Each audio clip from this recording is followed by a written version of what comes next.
Can I go catch up on my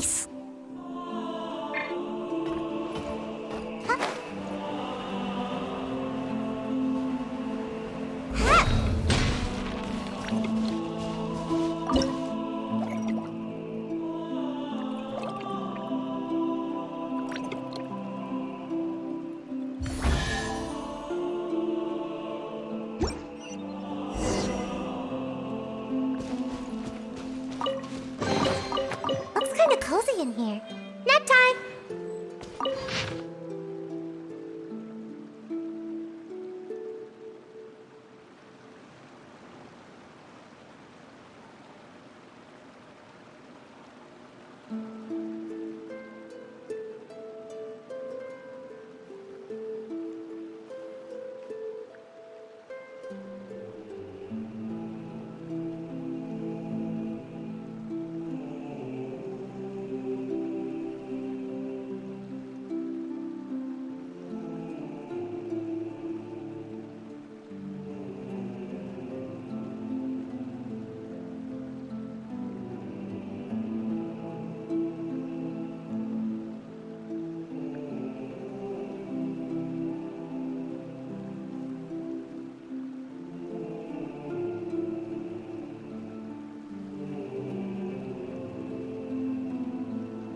Make yourselves at home.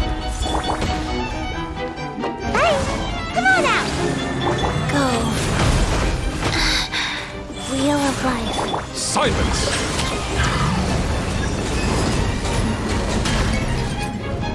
Be sanctified.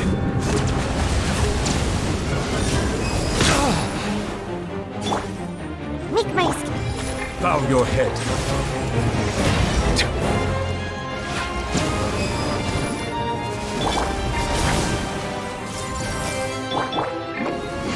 And away I go! Orders given. Orders received.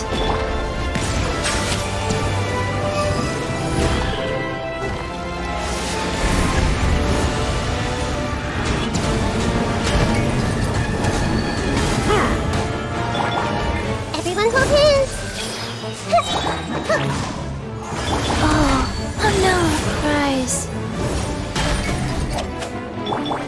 Silent justice is blindsided.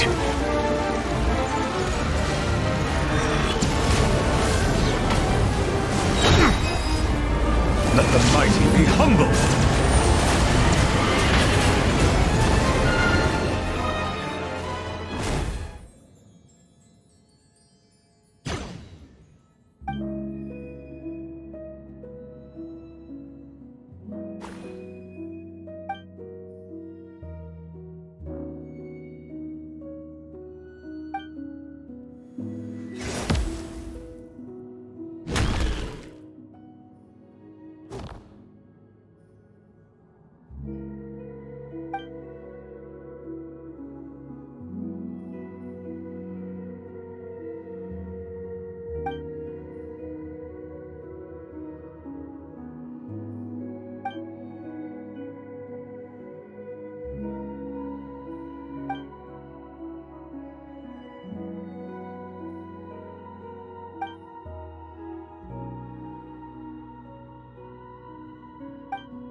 I see everything! Grow!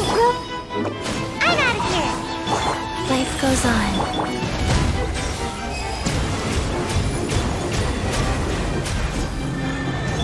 This way, Kurilugu! The Temple of Wisdom! And away I go! Ninjutsu! Rise. Bow your head. Be sanctified.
Can't catch me!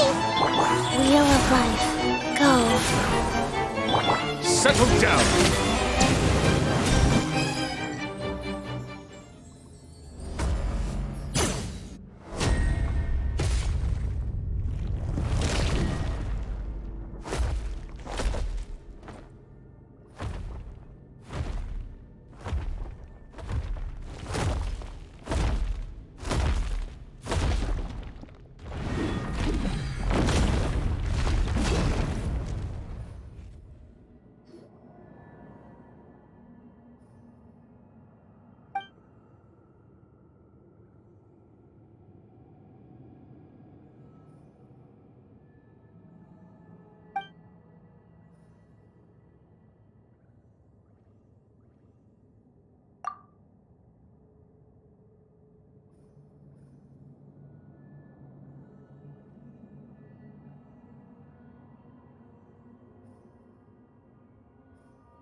I should be due a growth spurt by now.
The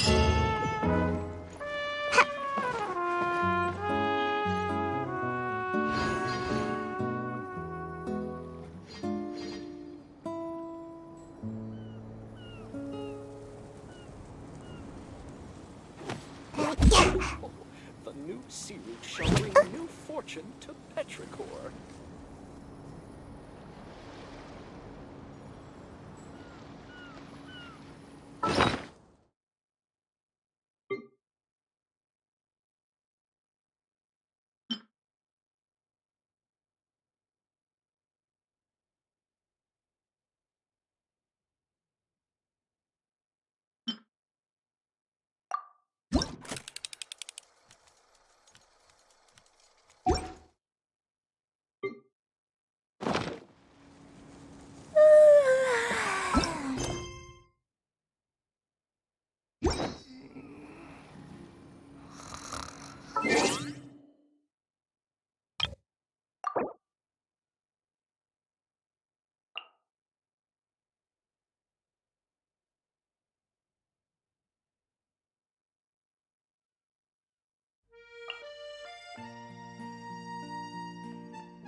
I'm so sleepy.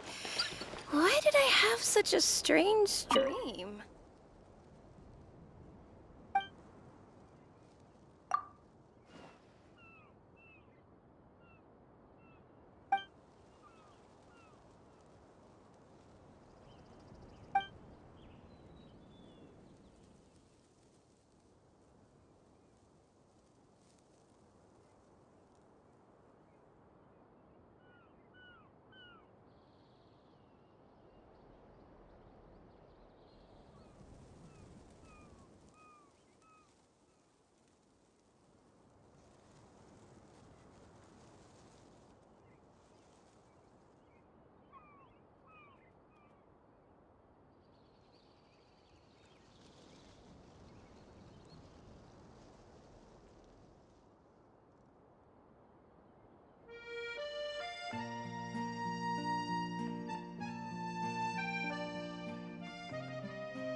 Is this order bound for Sumeru?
Make my escape.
This is all great, but have you heard any, One more game, then I'll tell you.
Should I base this play on the Lock Knight stories?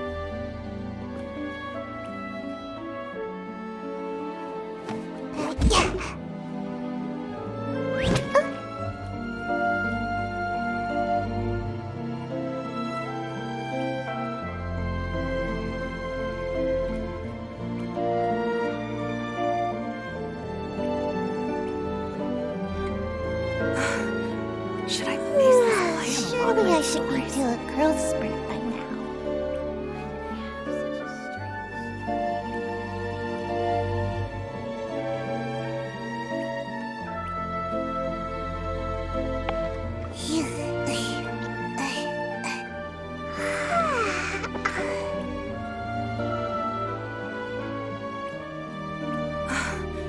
Should I base this play on the Lock Knight stories?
Lock Knight Seems store. like I should have just stayed in bed today.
I bid you welcome, youth from afar.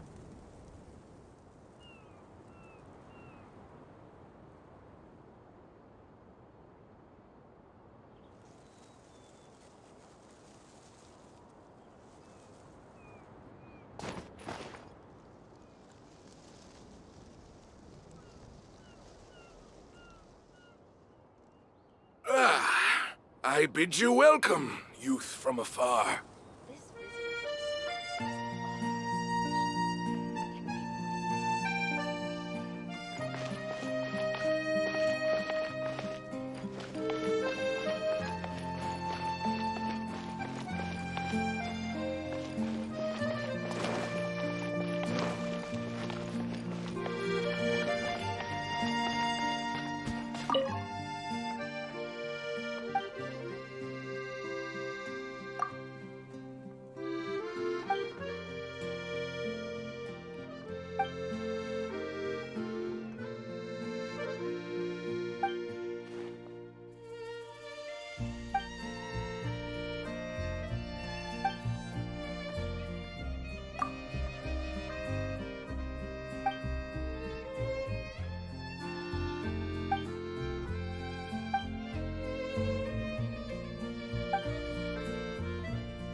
Make my escape.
Seems like I should have just stayed in bed today. Huh.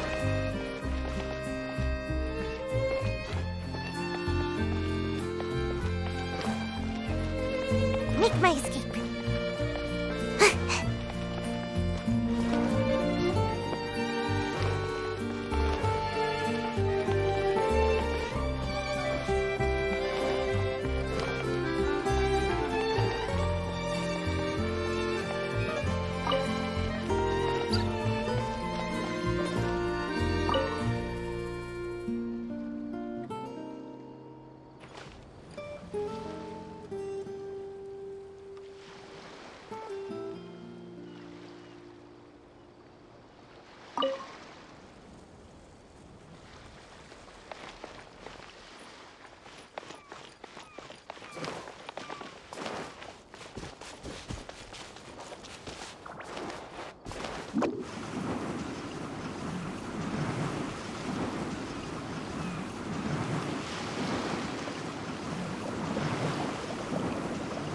And away I go!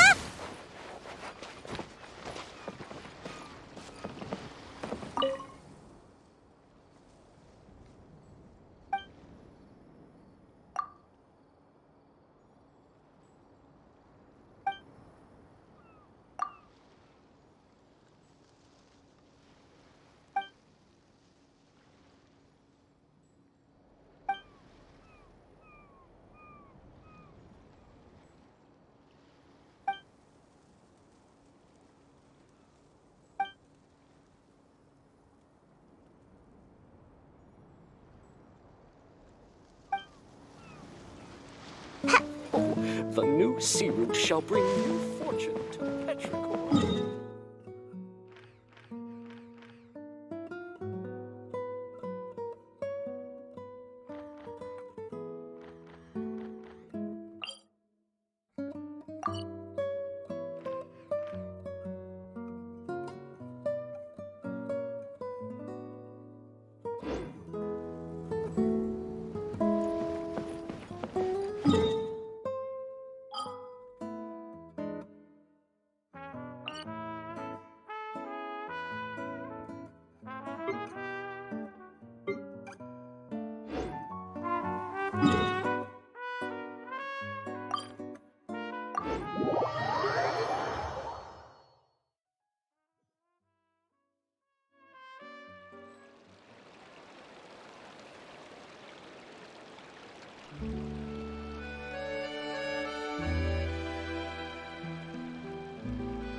A good newspaper should be a lighthouse of truth.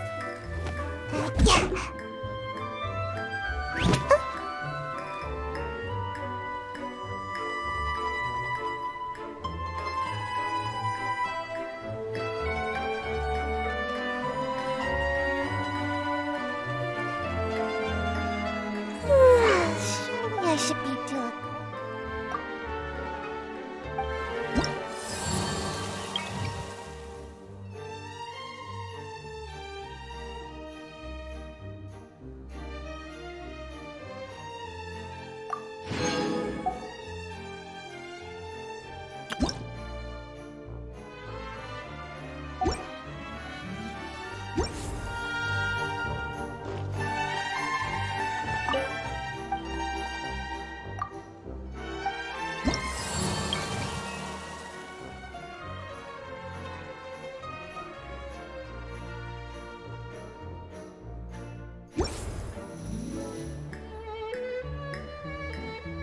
A good newspaper should be a lighthouse of truth.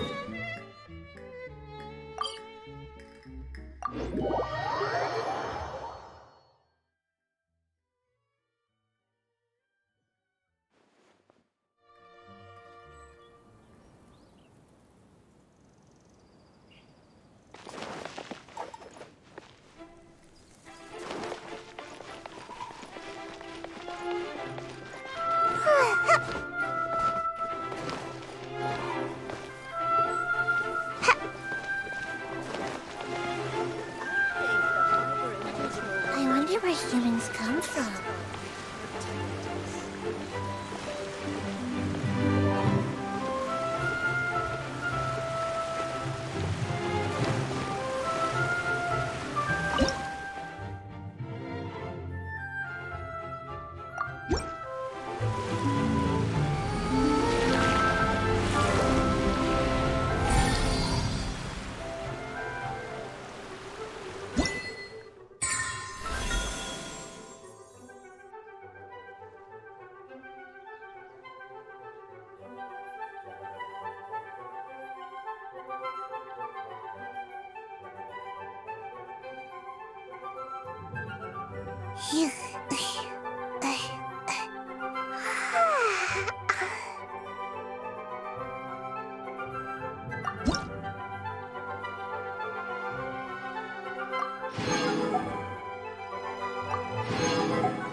Yeah.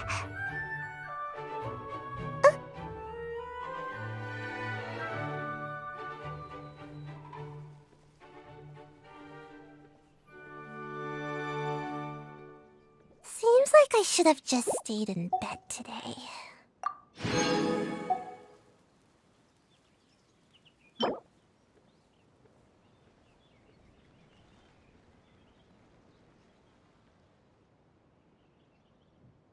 Yeah.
Surely I should be due a growth spurt by There'll be now. an extra fee for that.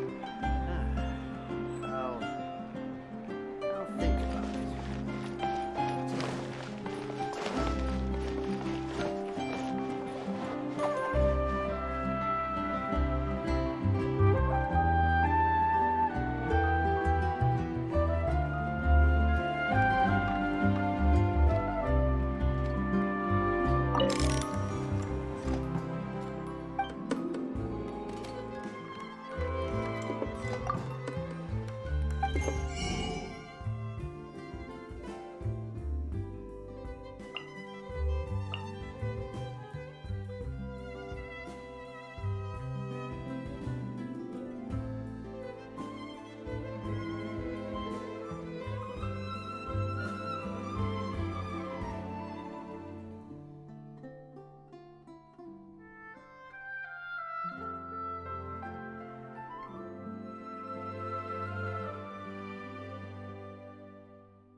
Hey, traveler. Paimon. Oh, Paimon knows that voice!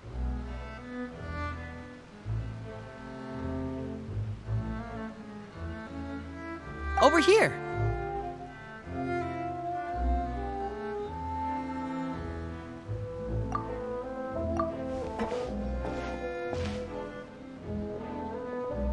To borrow one of the more popular turns of phrase at the moment, this appears to be quite the fated reunion.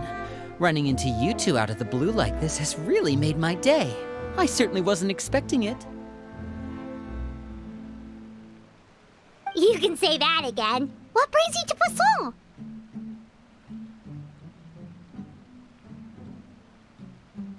Wait, Paimon's got it! You must be here for one of your magic shows, right?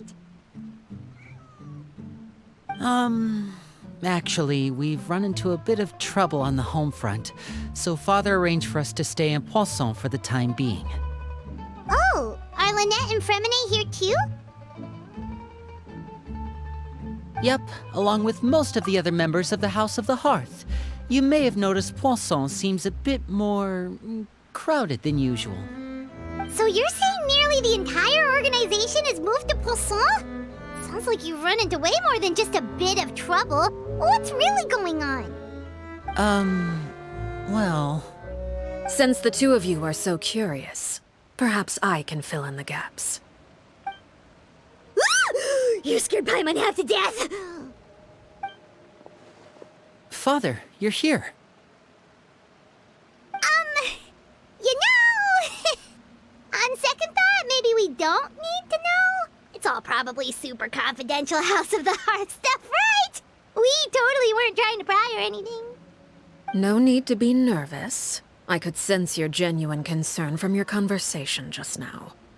Of course, I can also understand your confusion. Sending so many Fatui here to Poisson, it's only natural that some might suspect an ulterior motive to be involved. I understand. I'm well aware you've had your fair share of confrontations with the Fatui in the past, and I can't exactly guarantee that we'll remain on good terms in the future. As for right now, however, I would say we have little reason to be at odds, wouldn't you agree? The House of the Hearth could stand to be more open with those who have worked so closely with us in the past. As for the issue at hand, well, it hardly relates to any ulterior motive. To be frank, it all stems from a certain rumor circulating around the House of the Hearth. It's an internal matter. What sort of rumor? A rumor that a certain phantom child is hiding away in the House of the Hearth. A phantom child? Ooh, just hearing the name is giving Paimon the creeps. A spirit that should have long ceased to exist is lurking in the shadows of the House of the Hearth. So I decided to bring the children to Poisson before continuing to investigate the situation. I expect I should be able to track down the spirit fairly quickly. After that, it's just a matter of resolving the situation, if you will. It shouldn't be much trouble. If you're curious, or if you still have some concerns, it might be advisable to stick around for a few days. I'm sure the children would be exceedingly pleased to welcome some visitors. Lenny, I'll leave you to entertain our guests. I have some matters to attend to. Of course, Father.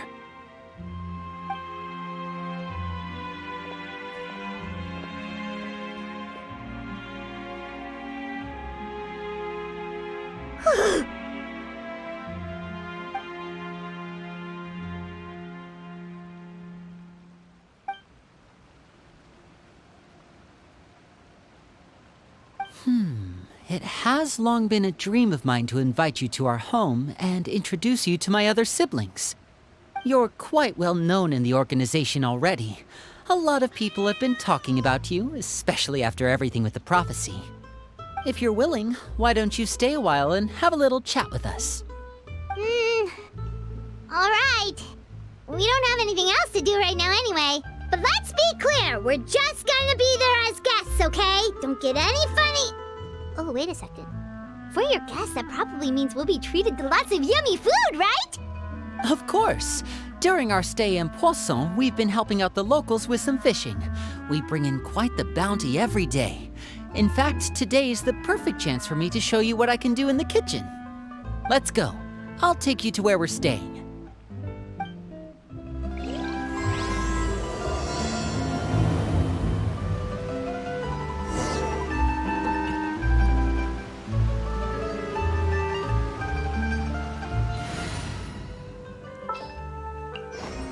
Just what will we come across this time?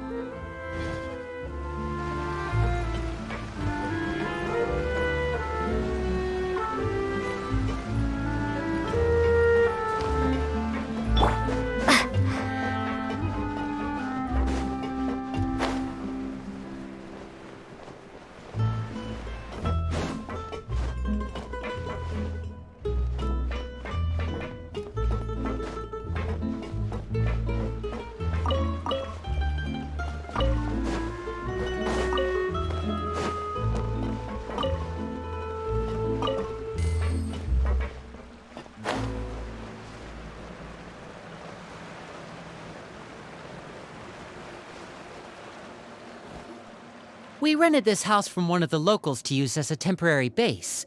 I'll come back later and tidy up a bit. After that, it should be all ready for you to stay in tonight. Awesome, thanks! So, where are we off to now? Well, when I happened to run into you two earlier, I was actually in the middle of distributing some supplies. With this many people staying in Poisson, we have to bring in outside supplies every now and then. I should probably make sure the rest of these provisions get delivered. Otherwise, people might start to get antsy. Okay, we'll come with! There are all sorts of rumors about your organization floating around out there. Paimon's not sure if she could even take a wild guess as to what's true and what's not. But now that we finally have the chance to see a day in the life of the house, we can take a good look at how you operate! Well, you're more than welcome to come along. Just follow me.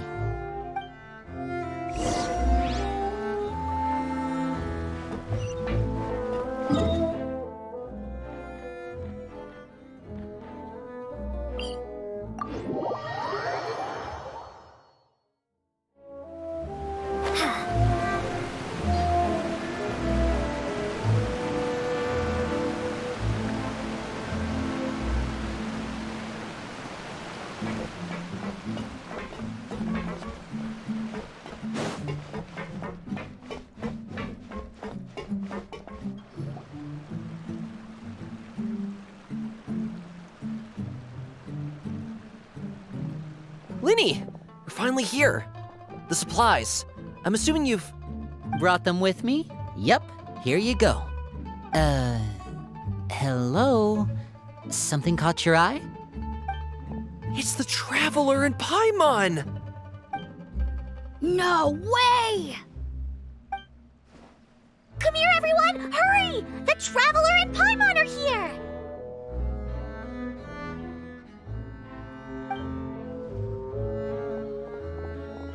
One at a time, please. Don't crowd around them all at once. We don't want to scare off our guests now, do we? Oh, it's all right! Gotta say, Paimon didn't realize we were this famous. Of course! Father and Linny have told us so much about you. Father told us about how you helped Linny. According to her, you're a trustworthy friend. And as far as she's concerned, that's pretty much the highest compliment we've ever heard her give. As you can imagine, everyone's been very curious about you. I heard the Traveler is so strong that she can move a mountain with her bare hands. I heard Paimon eats so much that she can clean out the entire pantry at Hotel de Boer in just 3 days! Wait a second! That's the rumor you heard about Paimon? Oh, not cool at all! When guests visit, you're supposed to give them gifts and stuff, right? Oh, we don't need something like that. Besides, we don't have anything to give to you. Come on, we insist. I can give you some of my new potions. Just pick your poison. And by that, I mean medicine or actual poison. I've got both. Huh? Or maybe Shaplo can teach you guys about stealth. He's super good at it. He's never been caught.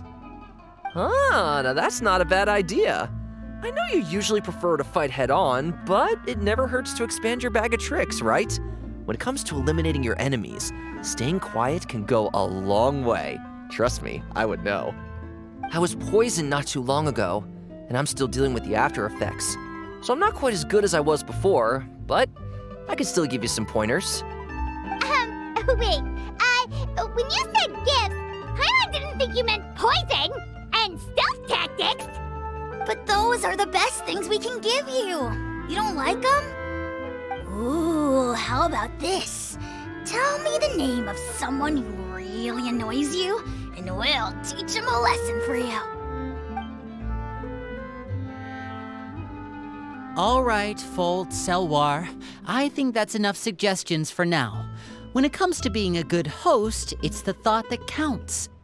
You don't need a physical gift to make our guests happy. In fact, pestering them with suggestion after suggestion might make them more annoyed than anything. I would say your enthusiasm has certainly gotten across. Really? Awesome! It's been so long since we've had guests to play with. If there's anything you need, just let us know. Yeah, especially if it's poison or something. I've got all sorts of potions for that. Well, we'll talk to you all later. We've still got supplies to distribute. All right, see you later.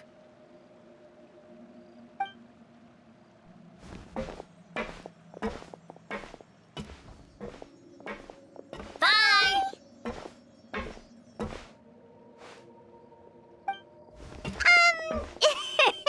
Lenny, about all that poison and stealth tactics talk just now. Scared you, did it? That kind of talk comes with being part of the House of the Hearth. When Foltz was really young, he strangled all of his family pets, just out of curiosity. He was labeled a dangerous problem child and was abandoned by his family. Elwar has an unnatural obsession with potions. Father has forbidden her from trying all the different concoctions she comes up with, but she still tries to test them in secret. You really have to keep an eye on that one. Chaplot is around my age. While I'm mainly responsible for collecting intelligence, he handles surveillance. He's very passionate about his work and has no reservations about taking on some very difficult missions. I know you two probably aren't used to that kind of talk, but I can promise you they only had the best of intentions. Things like stealth tactics and developing different poisons, they really mean a lot to them. They were just trying to share the best of what they could offer, that's all.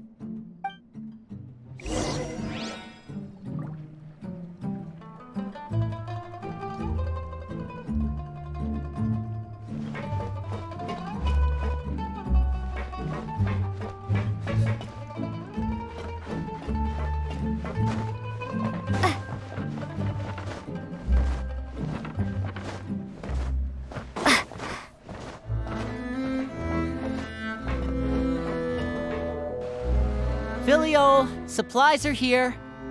Thanks. And who are these two? Outsiders?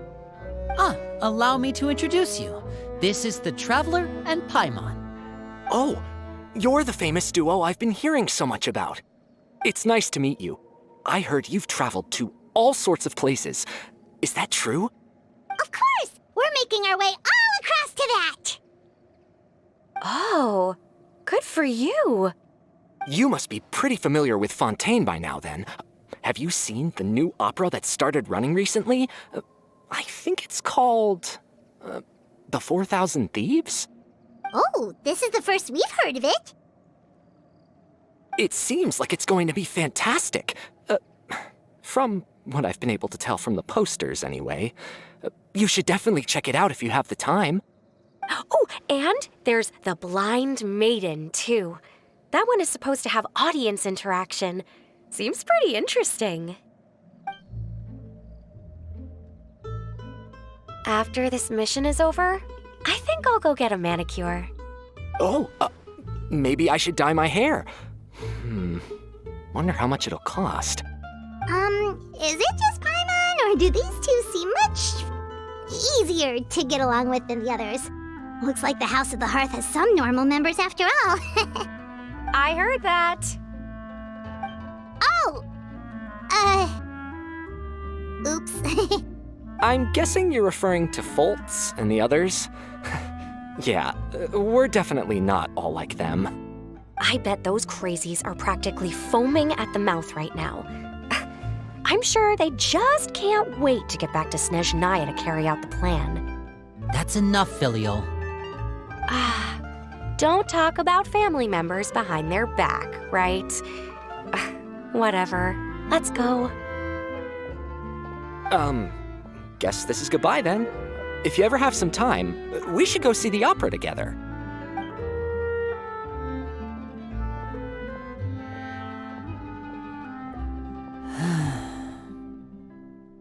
Well, that's it for the supplies. We should probably head back as well.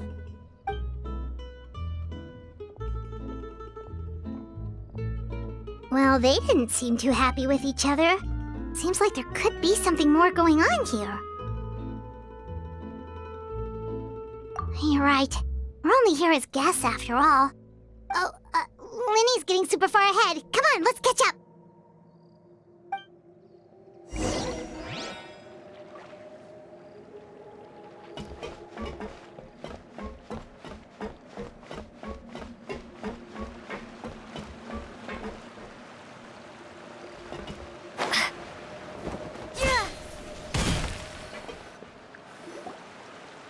So, what do you think of the members you've met so far? Well, Father is always encouraging us to be strong-willed and independent. So if there's one thing we've got, it's people who aren't afraid to speak their mind. Well, I should probably get cooking. Wanna join? Of course! Then let's head out and... Fremine? What are you doing here?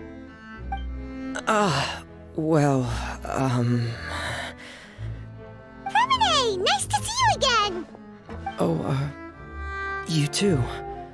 I heard you're here as guests of House of the Hearth. Welcome. We were just going to make some food. Why don't you come along? I could use some help in the kitchen, and I seem to remember you mentioning you wanted to make seafood soup for the traveler in Paimon. Seafood soup? Oh, Paimon's drooling already. Were you looking for something just now, Fremine? Maybe I can help. It's nothing. I just wanted to see if there were any extra supplies. Yeah, we've got some left over. What do you need?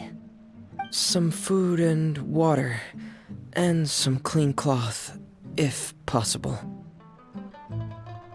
No problem. Give me a second here. Food, water...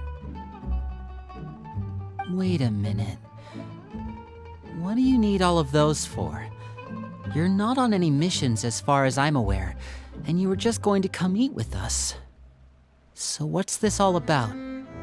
I thought I'd grab an extra portion because I get hungry at night.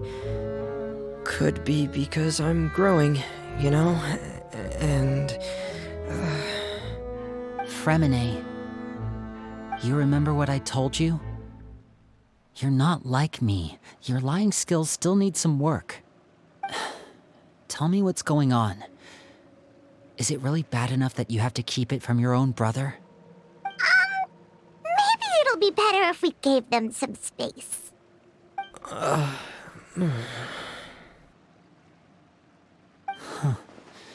This is the first time I've seen that kind of look on your face. Whatever happened, does it have something to do with Father? Yes. Just follow me.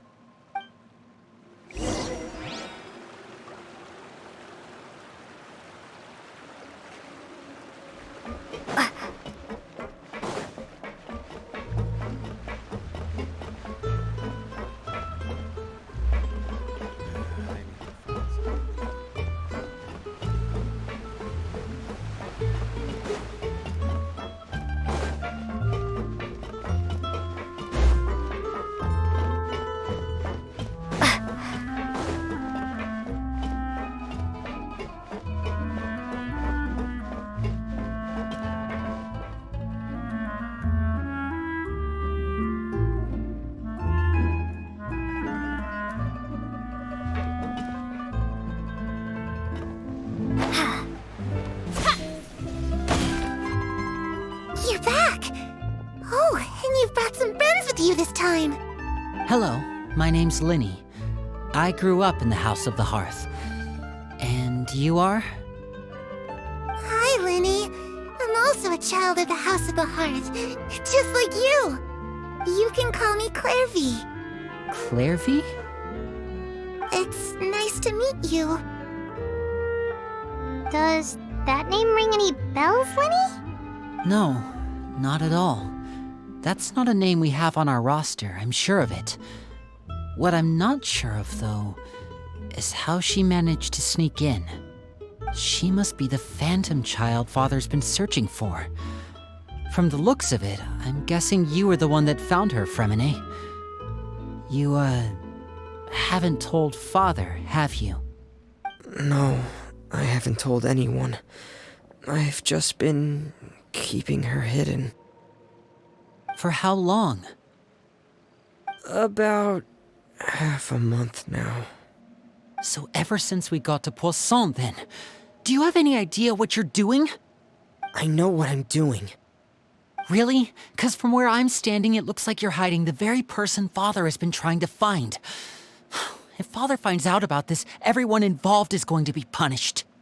You know the rules of the house, Fremine. I know you do. Father doesn't tolerate any form of betrayal. So why are you doing this? I've thought it through. And I just can't hand her over like that. Linny, don't you remember last year? Chaplot nearly died after getting poisoned during that one mission. He wasn't able to get back before the poison started taking effect, and not a single person was there to help him. That night, while I was sleeping, I heard a voice telling me to go save him. I opened my eyes, but I couldn't find the source of the voice. I thought maybe I was just hearing things, but I went to look for him anyway. Luckily, I got there with enough time to save his life. That feeling of being haunted, of hearing voices, it's happened many times in the House of the Hearth. I'm sure you've noticed. So what you're saying is, that was her? She was the one who spoke to you that night? Unless there are other spirits roaming around the House of the Hearth, I don't think there's any other possibility. If Clairvy were our enemy, it wouldn't matter whether she was a spirit or an actual child. I would have acted without a second thought, because that's what Father ordered us to do. But she's been living with us, helping us from the shadows all this time. I think that makes her family. I couldn't just hand her over to be dealt with. Not when there's so much we still don't know. So what's your plan then? You can't keep her here forever. Someone is bound to find out eventually. I haven't thought that far yet. I don't want to disobey an order from Father, but I also don't want to put Clairvy in danger. Come with me. There are a couple things I'd like to say to you in private.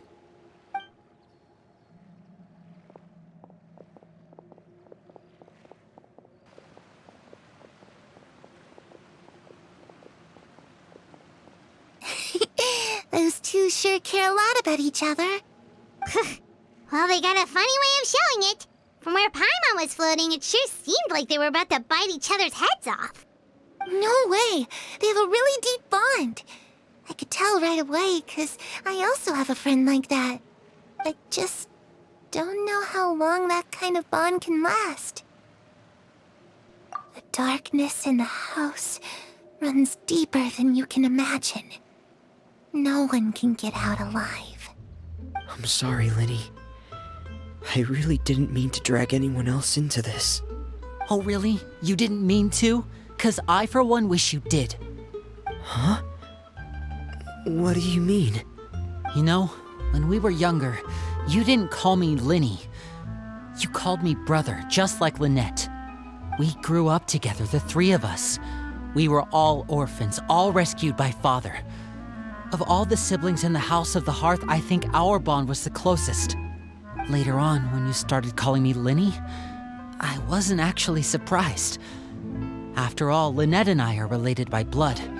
We've had to depend on each other to survive long before we joined the house. Linny, The darkest and most difficult moments of my life happened before you and I had ever met. I'm sure that's true for you as well.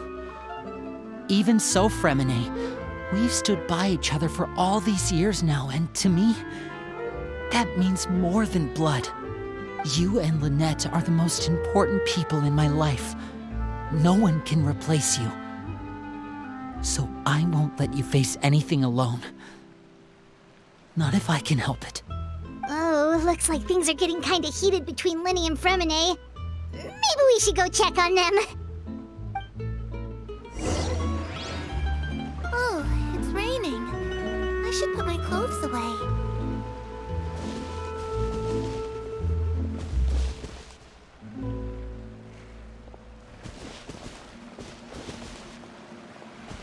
Perry?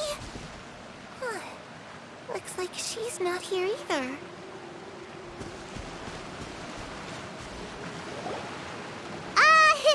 Hey, you two! Hope we aren't interrupting anything. Like a fight, or... Oh, wait a minute, Fremine. You're not crying, are you? Is everything alright? Everything's fine. Thanks for asking. Well, we're all friends here, right? We've been through so much together, so if there's anything we can do to help, just say the word. It's just a small family dispute. It's not something our guests should trouble themselves with. In fact... what are you getting at, Traveler? When guests are around, families are often on their best behavior. And any disputes are less likely to escalate. That's what you're trying to say, isn't it? I... just... Thank you. I was really hoping to keep you out of it. But even if I could think of some other reason to turn you away, I'm not sure I could convince you. I know things could turn dangerous, so I promise you this. From now on, I'll protect you like my life depends on it. Me too. Well, back to the matter at hand then. If we don't plan on handing Clairvy over to Father, then our only other option is to solve the mystery of her identity before Father is able to track her down. That means finding out where she came from and what she's doing here. Then we can send her on her merry way and pretend like none of this ever happened. I've tried that already. And? And... nothing. I tried taking her somewhere really far away, but... after some time, she just reappeared. She even came with us all the way to Poisson. It seems like wherever the house is, she follows. I don't know much about spirits. Do you two have any ideas? Let's see here. Paimon remembers hearing something like, if you fulfill a spirit's last wish before they died, they'll let go of whatever's keeping them here and return to the ley lines. Oh, it's just that Paimon doesn't really remember where she heard that, so it's not guaranteed to work or anything. Well, sounds like it's worth a shot. Guess that means we should go ask her about her wish. But first, Fremine, I need you to promise me something. What is it? I need you to promise me that this will stay between the two of us. We're the masterminds behind this whole thing. No one else gets involved. Can you do that for me? Of course. I promise. All right. Then let's seal the promise just like when we were kids. Fist bump on 3. Ready? 1, 2, 3. I swear.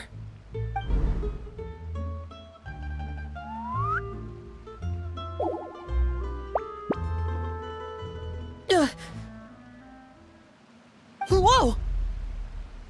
Lynette! But what a surprise! What brings you here, dear sister? And, when exactly did you get here?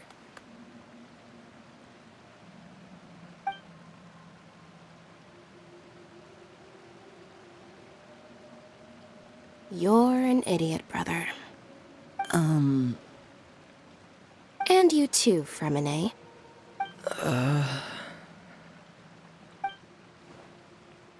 You 3, Traveler. And you 4, Paimon. Wait, what did we do? I've seen Clairvy around the House of the Hearth before.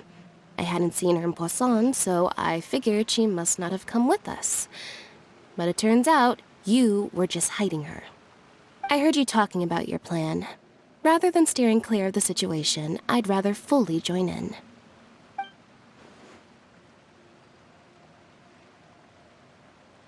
If you don't agree, I'll have no choice but to report everything back to Father. Simple as that. You're not giving us much wiggle room here, Lynette. Well, I guess we're all in this together then. After we talk to Clairvy, we'll figure out our next move. There's no time to lose. Let's go.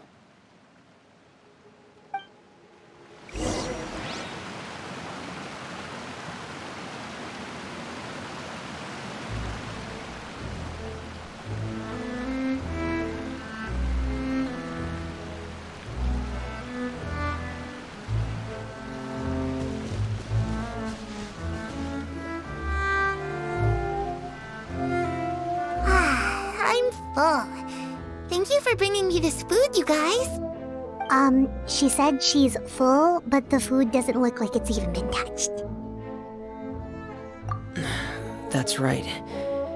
Based on what I've been able to observe, it doesn't seem like Clairvy can interact with the physical world at all. Still, when she's presented with food, she'll always linger around it for a good little while. Maybe, in her mind, she really is eating those things. Does she know that she has already passed away? I've tried to ask her, but she didn't answer. My guess is that she's just as confused as we are. Or maybe she couldn't understand the question at all.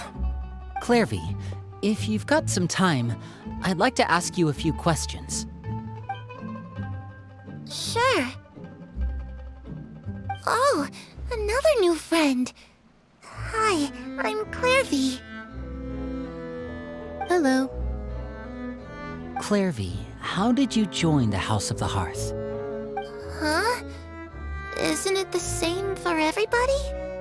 The knave brings you here and then you can't leave. It's just that your name, it's not on the roster. And I've never seen you before. The roster? Oh, I get it now. I think there might be some things you don't know about this place. The people in charge, they're not as nice as they look. They say they keep a roster, but it's not complete. There are a lot of people who aren't on it, and never will be. In this house, some people are family, and other people are just test subjects. Those kinds of people aren't ever going to get a place on the roster, unless it's the roster of people who've been executed. Wait, does that mean the knave... she... Is there anyone that can vouch for you? Perry. She's my best friend. She's the only one I trust in this place. Have either of you heard of that name before? No. Me neither. Clairvy, Perry. Neither of those names are on the roster.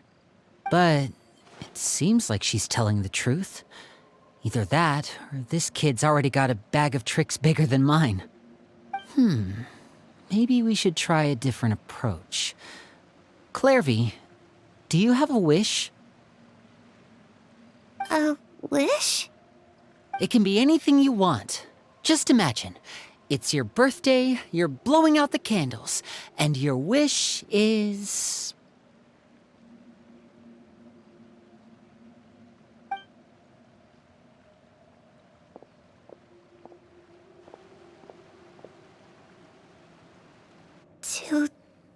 To go outside, where the sun can find me.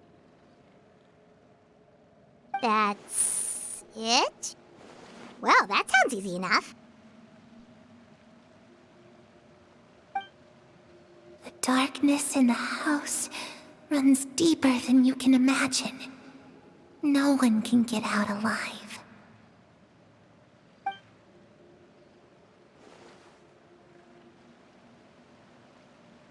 Okay, time to divide and conquer. Listen up, I've got a plan. I'll try and find a way to use basic illusory magic to take Clairvy outside and bring her somewhere with sunlight. Lynette, try and find the list of executions that Clairvy was talking about and see if her name is on it. Fremine, you stay in Poisson. We can't be the only ones who've had run-ins with Clairvy. I need you to collect intel on everything she's said and done. Understood. I'll try my best. What about us? What should we do? I really appreciate your willingness to help, but this is a family matter. I don't want to drag you in too deep. It's too risky. Let me think.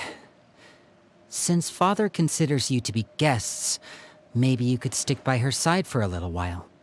You don't need to do anything except keep up some nice, casual conversation. Ah, Paimon gets it. You want us to distract her. I'll give you a magic bird. If Father suspects something, all you need to do is release it when she's not looking, and it'll alert me that something's wrong. Of course, that's only as a last resort. If Father doesn't seem to notice us, there's no need to make contact. We'll reconvene here tonight after all's said and done. If the worst-case scenario happens and we're discovered, just tell Father everything. We're not going to let our guests get punished for our own actions. That's where we draw the line.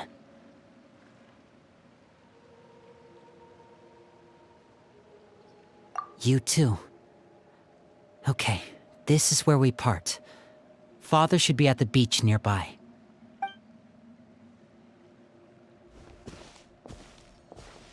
I really hope this goes well. No, it has to go well. That's the only way this can get resolved.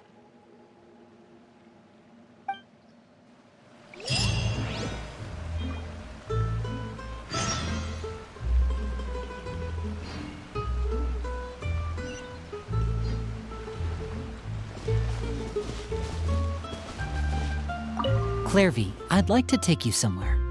Is that okay with you? Sure. Where are we going?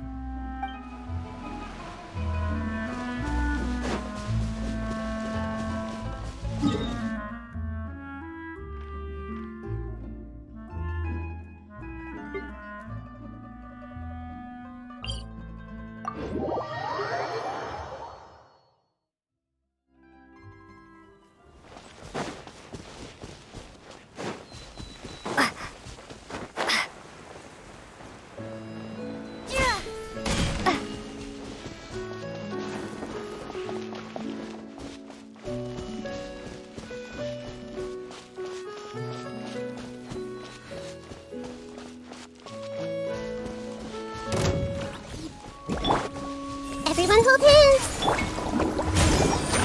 Can't touch me.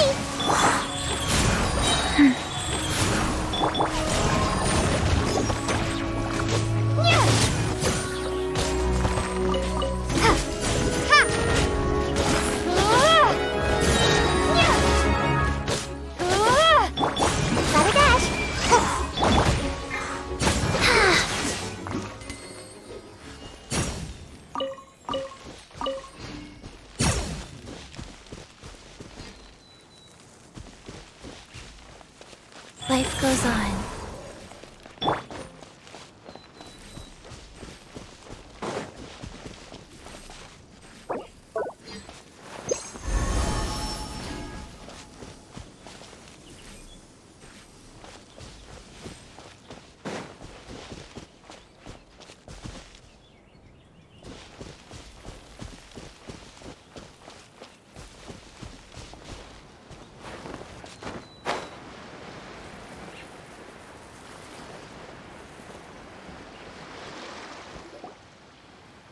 It's the knave and child. Hey, aren't you supposed to be in Snezhnaya recuperating? What are you still doing in Fontaine? Oh, it's you two. I didn't expect to run into you here. I was unconscious for quite a while after the fight in the Primordial Sea. After I woke up, I realized I was being taken back to Snezhnaya, and well, I couldn't have that now, could I? Not when I've still got unfinished business here in Fontaine. So, I mustered up all my strength and made the journey back on my own. What sort of unfinished business are we talking here? It has to do with Skirk, my master. I really wanted to meet up with her, but by the time I got back, she had already left. I still have so many questions for her. Without any other leads, all I could do was ask the knave to help me track her down. She must have left behind some traces from her time in Fontaine. Oh, okay, so have you found any clues? Unfortunately, no. While the House of the Hearth is adept at collecting all manner of intelligence, certain existences can still manage to escape our purview. Basically, unless Master feels there's a need to meet with me, she's not going to be found. But that problem has an easy fix. I just need to become stronger, and then... Paimon thinks you should focus on getting better first. The worst of it is over. It's all thanks to that one kid from the House of the Hearth. Elwar, I think her name was. She gave me a bunch of random potions to drink. They didn't go down easy, let me tell you. Pain and chills all over. But they really did help speed up my recovery. And that's good, because it looks like I really do have to head back this time. The old man's been putting the pressure on me. He sent someone to tell me I'm needed for some sort of project. Project Stuja? Yeah, that's the one. I heard Regrader's involved too. I'm not looking forward to having to listen to all his monologuing, that's for sure. Hey, maybe you could think of a way for me to stay in Fontaine for a little longer. Helping Lini and the others brush up on their fighting skills would be far more interesting. If you and I could spar, that would be even better. I've been waiting for a chance to see you go all out. And what a sweet little daydream that is. But I also have a role to play in all this. I'll be leaving Fontaine shortly as well. Besides, considering how little they see fit to step outside the homeland, being called on to return to Snezhnaya by such illustrious dignitaries, what a great honor. Wouldn't you agree? One I could do without, I'd say. Is it just Paimon? Or does it kind of seem like they're... So, dear guests of the House of the Hearth, to what do I owe the visit? Well, we just... right! We're super close to Lini and the others, but we still don't know much about you! Is that so? Introductions have already been made, have they not? Oh, well, you see? There's only so much you can learn about someone from a short introduction. At least tell us something a little extra, like... Why do you call yourself father? Good question. I'd also like to know. The fact that you have to ask tells me our intelligence work has been quite successful. Telling you the answer to that question would only serve to undermine that success. And we can't have that, now can we? Spoken like a true diplomat. That was some expert sidestepping right there. Well, if there's nothing else, I think I'll take my leave. I still have a small matter to resolve at home. Wait, don't go!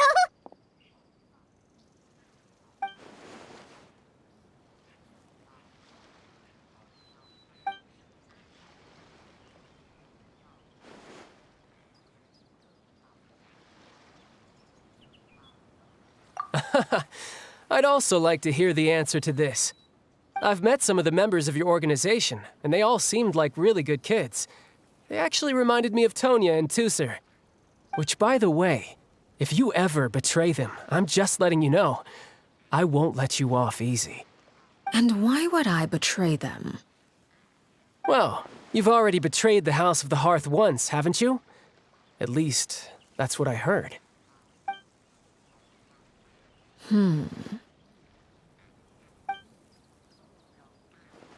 Okay, I admit. That's just what the old man told me. The rooster, I mean.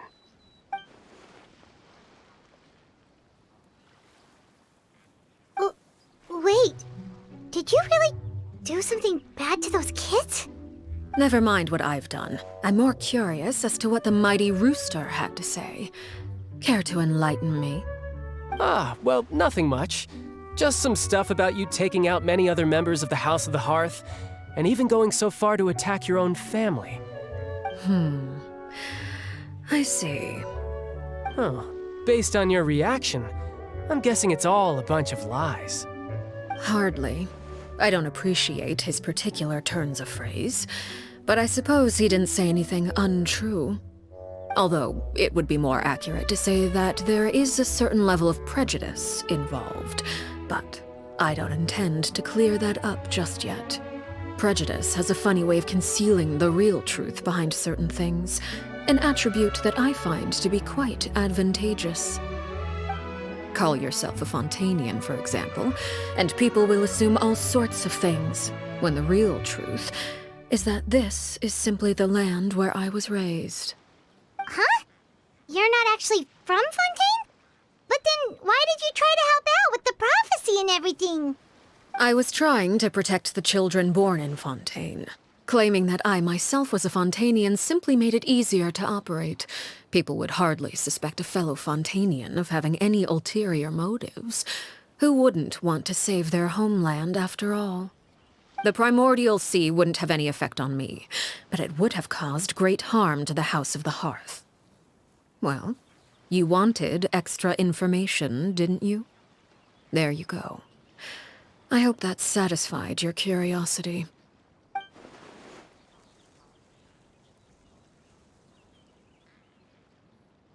So, you stayed in Fontaine for the kids. I guess I was wrong to believe you'd betray them. Apologies. Looks like I was holding on to some prejudices myself. Good. Like I said, I like it when others have misconceptions of me. Actually, while I was recuperating at the House of the Hearth, there was something else that really caught my attention. I heard that members always resolve disputes and arguments with a friendly spar, and the loser has to back down. Seems pretty cool if you ask me. Would also give them plenty of opportunities to hone their skills. Well, that's only a recent development. In the past, such spars weren't nearly so friendly. The losing party would lose everything, including their life. They were that high stakes? Whew, at least that's not a thing anymore. Well, the current atmosphere's not half bad. I'm a bit jealous, actually. You've got so many family members around you, and you even get to live with them. Having a lot of family around means dealing with a considerable amount of bickering and scheming. Once Tonya and Tusser enter their rebellious phase, I'm sure you'll understand. Just imagine. Tusser becomes obsessed with plucking out strands from the rooster's mustache, or Tonya decides to dye her hair 42 different colors. Okay. I get the picture.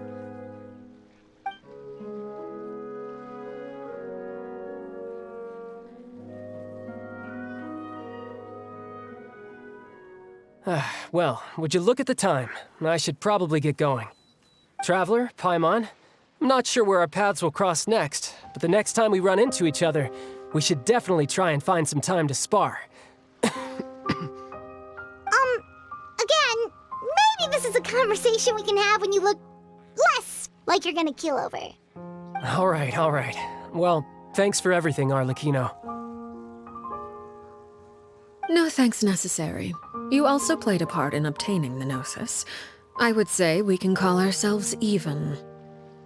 I like the sound of that. Well, I'm off. See you all some other time. We should probably get going too. Do you want to head back with us? Oh? You want me to leave so soon? Well, you see, I'm rather enjoying the evening breeze. If you don't mind, I think I'll stick around for a bit. I have some things to think about. Apologies for not attending to you like a proper host. Please forgive this slight. I do hope you'll have a pleasant stay. We managed to keep her distracted until nightfall. Good thing Child was there to keep the conversation going. You don't think she suspected anything, do you? wonder if Liddy ran into any issues. Let's hurry back and see how everything went.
How did everything go?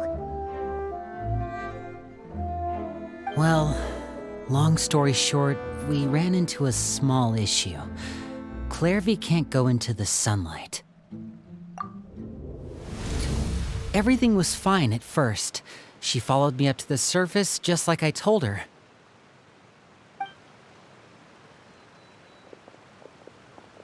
But as I led her out of the shadows and into the sunlight, she vanished. I turned around and there she was, standing at the edge of the shadows, silently watching me. Huh. Maybe she's afraid of sunlight, or... No, it wouldn't be her wish if that were the case. Well, we could always try pushing her into it. Oh, true. I've pretty much tried it all already. Nothing worked.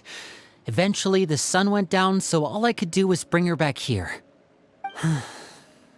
How did it go with you, Lynette? Good. I've got the list. It's right here. Really? Well, what are we waiting for? Let's take a look!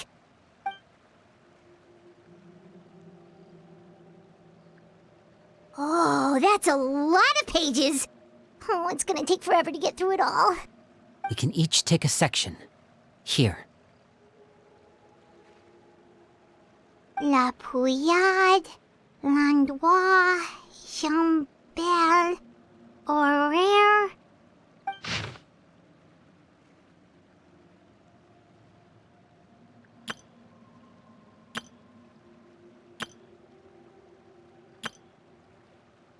Oh, yikes. That Aurea guy has a huge scar on his face. He's kinda giving Paimon the creeps. Ah, I've met him before.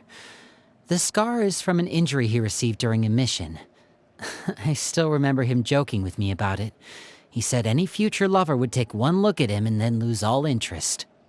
Did he say anything else? Well, I asked if there was someone he was interested in.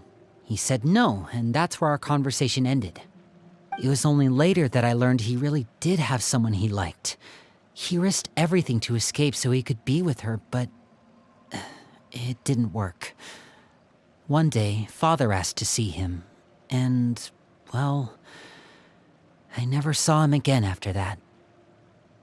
Wait, so that means the knave, she... It may seem cruel, but it's just one of the rules of the house. Betrayal is not to be taken lightly. We know too many secrets to come and go as we please. So, if you do try to leave, you pay with your life.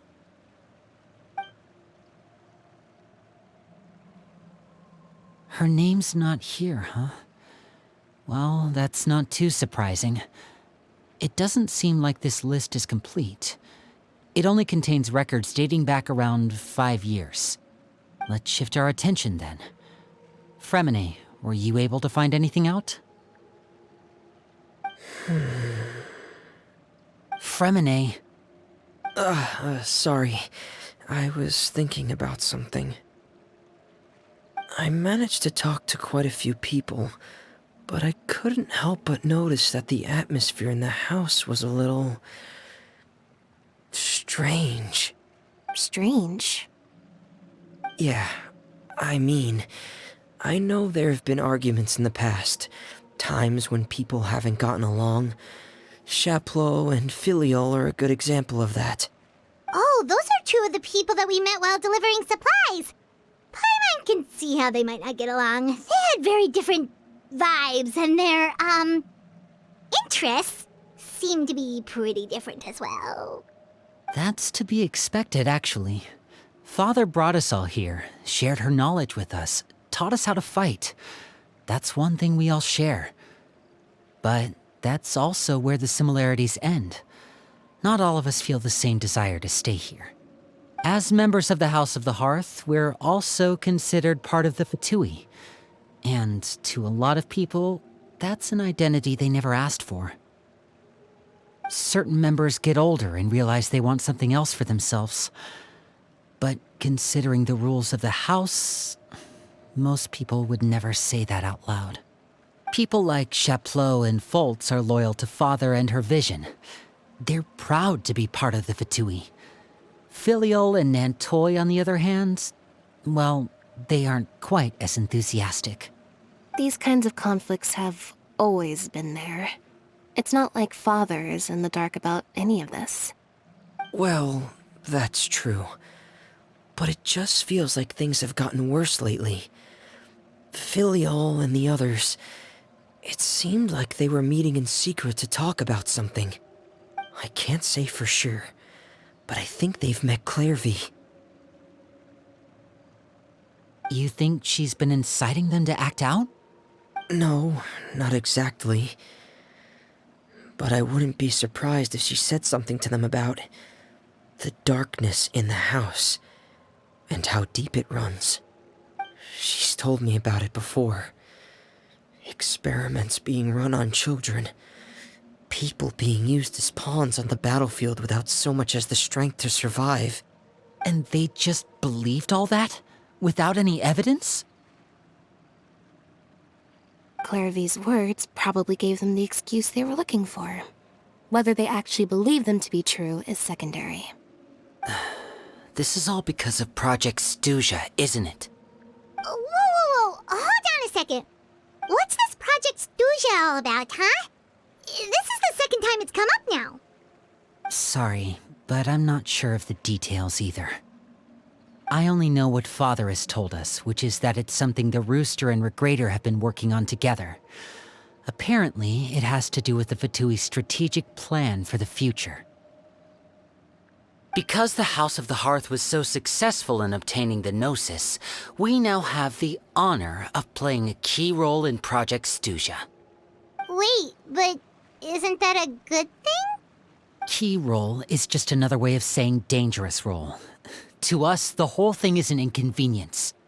Father thinks so too, but she's in no position to refuse. Their plan isn't exactly unreasonable, and they've been funneling the house a lot of funding. It's just that we'll lose a lot of members in the process. Participating in the plan, it's an honor in name only. What they're really trying to do is subdue us. The existence of an intelligence organization outside their control makes them feel uneasy.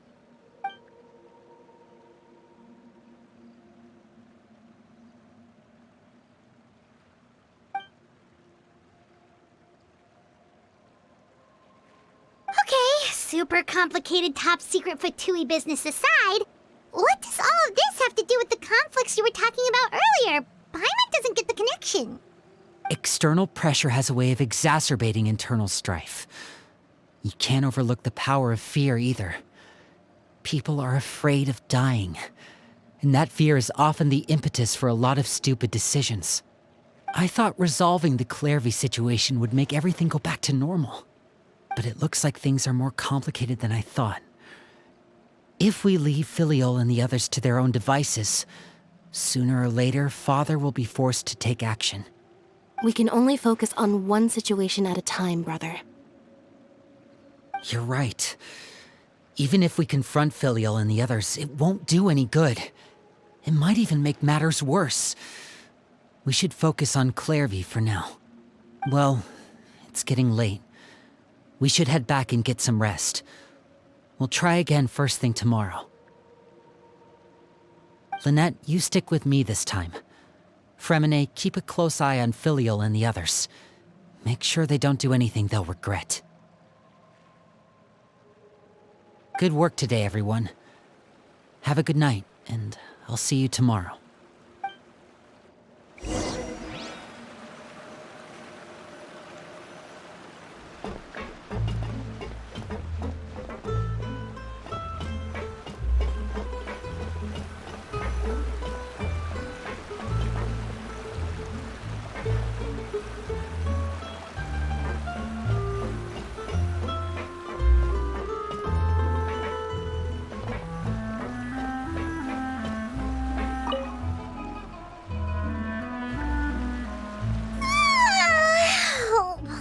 Looking forward to an early night, but she can't sleep at all. Hey, you don't think the knave will be too angry with Linny and everyone if she finds out about all this, do you? She's even scary when she smiles. If she were to actually get angry... Ooh, you have to protect Paimon if that happens, okay, Traveler?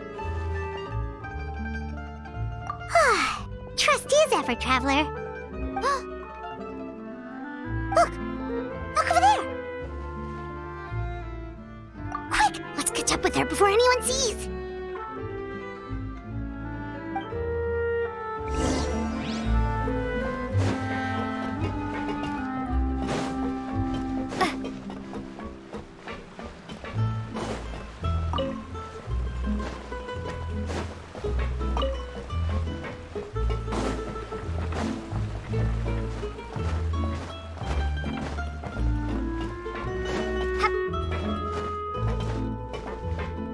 Over there!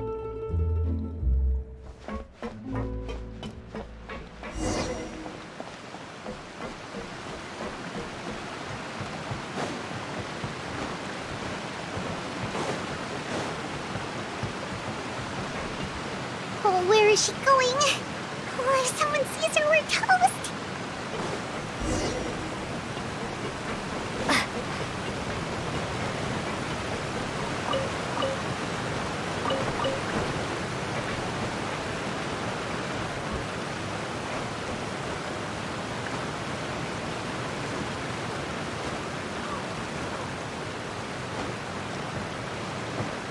Look! She stopped!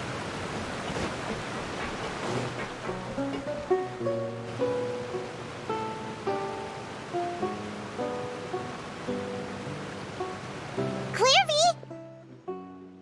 Shh! I opened the window while no one was looking. Look how pretty the outside is.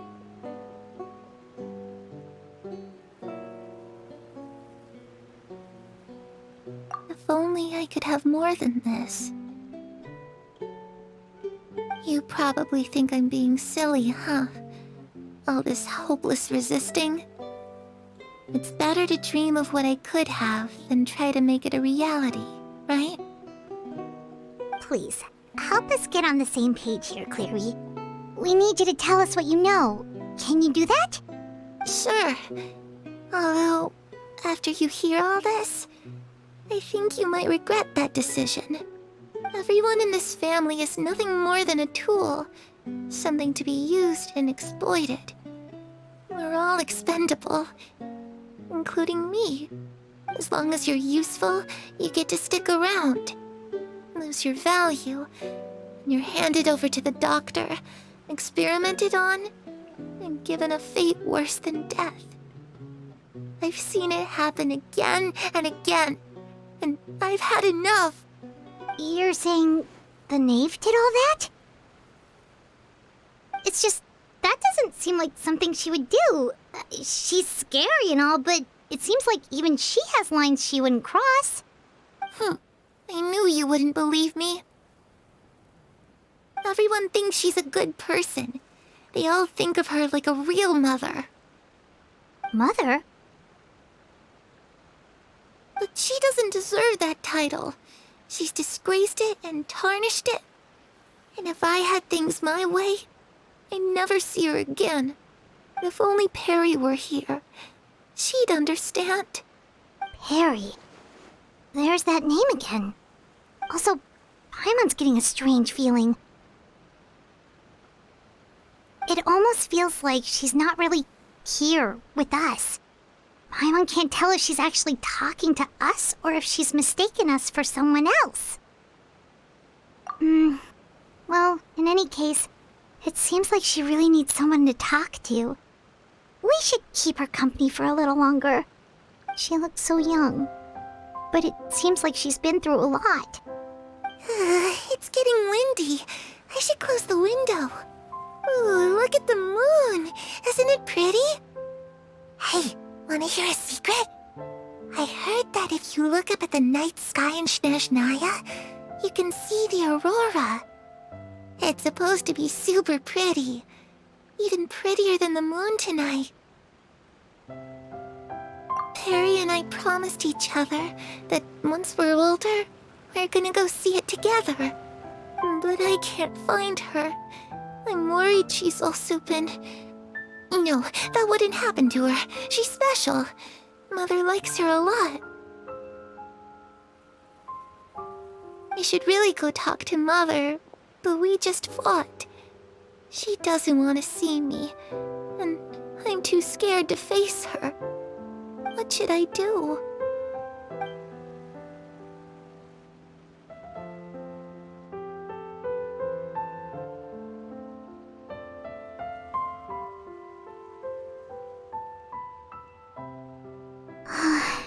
Paimon really doesn't understand what's going on with her. Well, let's head back. We've got an early morning tomorrow.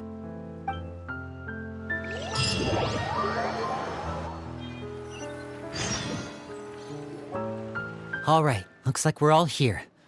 Let's go ahead with the plan. Oh? What is it?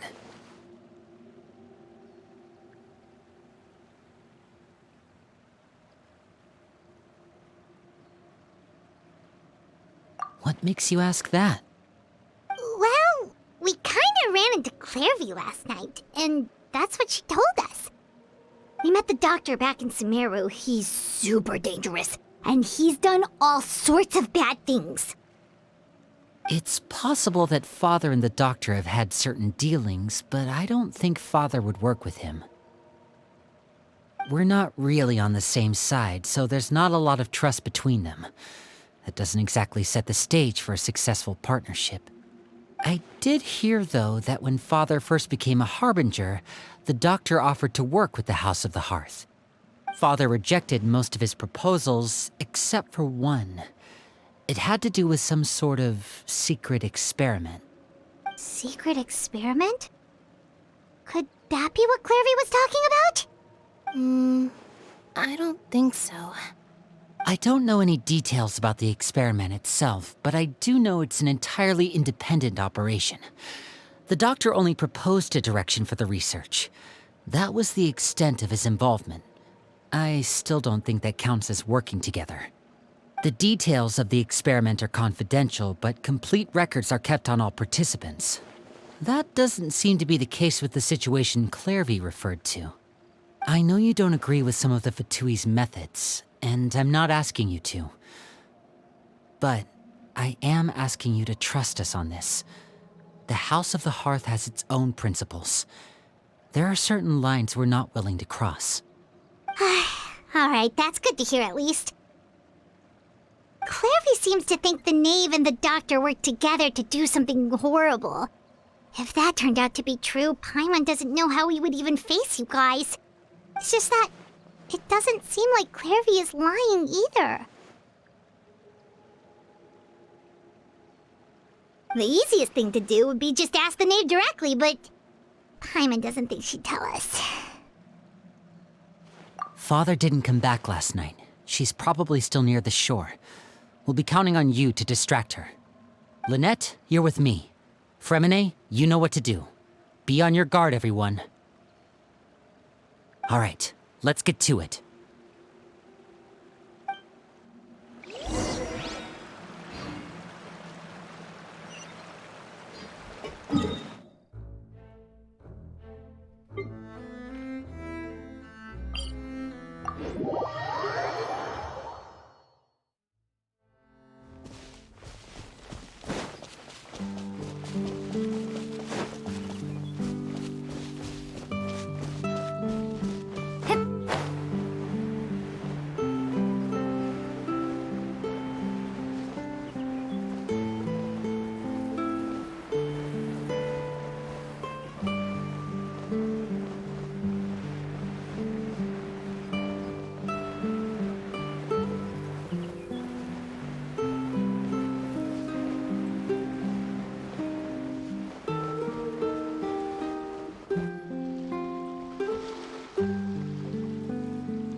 Ah, it's you two again. I must say, you look a bit pale. Did you have trouble sleeping last night? A little. Perhaps if you had less on your mind, you'd be able to absolve yourself of such troubles. So what are you planning to do now? Catch up on some sleep? Or should I give you some time to rack your brain for a topic to discuss before I ask any questions? Although I must profess to being curious. Without child here, how do you plan on distracting me? Us? Distract you? Good one. But no, we were just here for a chat. Looks like you could have used some extra time to think. No matter. If you don't have any other plans, why don't you accompany me somewhere? Don't worry. I'll be sure to steer clear of any scheming children. The ocean breeze is sure nice today. Children always think they can hide things from the grown-ups. But nothing gets past me. Least of all a little scheming. I think I'll let them have at it for a little longer. I can be very patient. Well, I'll leave you to think things over. If you're so inclined, meet me outside the Palais Mermonia. Good things come to children who do as they're told. So I do hope you decide to tag along. If only for your friends' sakes. What should we do? She clearly knows about everything we've been doing, and Paimon doesn't think it'd be a stretch to say she was threatening us just now.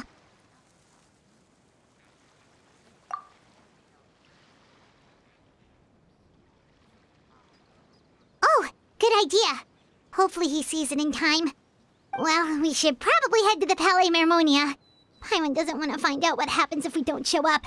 Based on what the knave was saying just now, it sure didn't seem like it'd be anything good. Okay, then we probably shouldn't keep her waiting.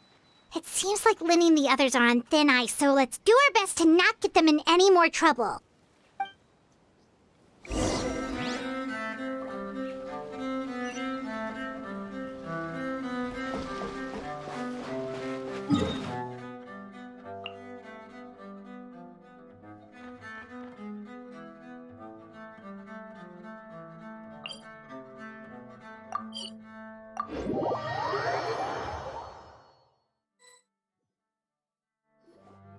Seeing as we still have some time before my meeting, we might as well enjoy some pleasant conversation while we wait. I'm glad to see you get along with my children. Being surrounded by good companions is necessary for a child's development. You're not planning on doing anything to them, are you? I assume you're referring to Lenny, Lynette, and Fremine. Although, there's that situation with Filial and Nentoy as well. It appears quite a few people have been acting out lately. No matter. I'm not one to discriminate. All those who betray the house meet the same fate. There are no exceptions. Does that mean you're going to kill them? Oh, are you here to beg for their lives? I'm sorry to disappoint, but the rules of the house change for no one. In my organization, everyone is responsible for their own actions. But don't you care about them at all? They really respect you. They even call you father. You must feel something for them. Any organization in which feelings come before principles is one destined for ruin. The House of the Hearth is hardly an exception. You could say our principles are more stringent than most. Perhaps I can offer you this consolation at least. As our guests, you two will not be held accountable along with them. I would imagine Linny, Lynette, and Fremine will be able to keep their lives. As for Filial, Nantoy, and the others, I'm afraid there's little I can do. They can try to escape, but once you know our secrets, there's no getting out alive. But that's awful. Ah, you seem concerned. Out of consideration for my guests, I suppose I could turn a blind eye for a little longer. If Linny and the others manage to dispose of Clairvy in the meantime, all evidence of their wrongdoing will be lost. In that case, I could hardly punish them for something I couldn't prove. If their efforts are unsuccessful, on the other hand, all will be held accountable, and the punishment will be severe. Of course. Oh, and here, I believe this belongs to you. Do try and keep better track of it next time. It takes a considerable amount of time to train a bird like this. It would be such a pity if you were to lose it. Permanently. Wait, where did you get that? Well, I'm afraid that's all the time we have to chat. Now, for the matter at hand. I asked you to meet me here because I have business at the Palais Mermonia. It has nothing to do with you, but I think it would be prudent for you to stick by my side for the time being. There will always be time later to run off and tell Linny what you've learned. Well, time to go. Looks like we wrapped things up just in time.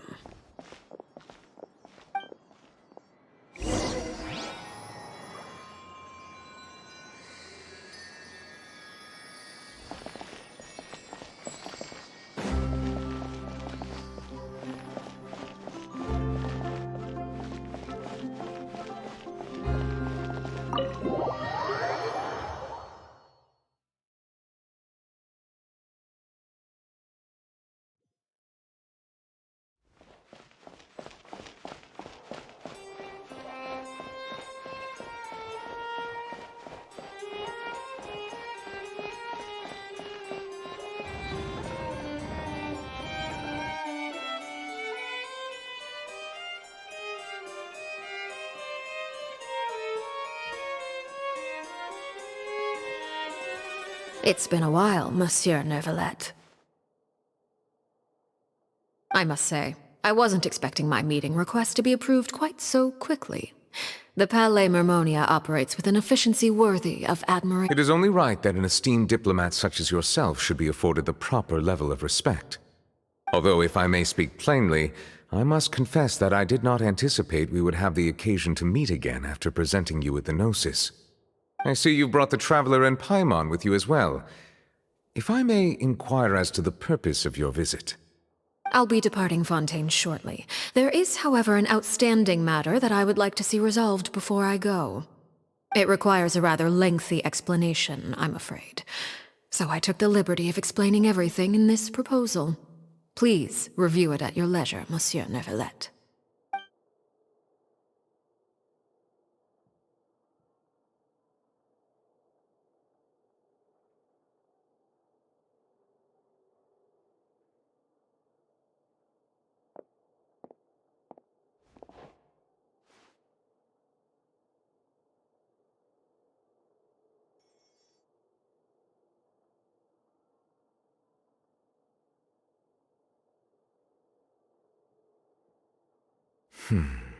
I understand your request.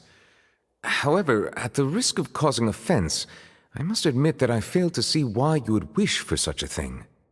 I heard you have a certain fondness for water tasting, Monsieur Neuvillette, so allow me to use water as an analogy. A family is like a large body of water with countless rivers flowing in and out. As someone who watches over this system, I would hope that each river that flows from the source will eventually reach the ocean. Of course, objectively speaking, I know this is impossible.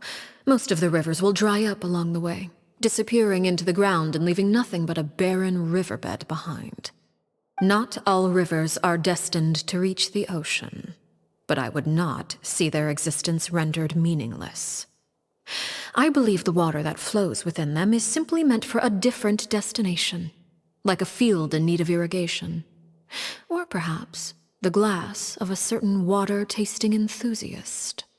Did you get any of that, Traveler?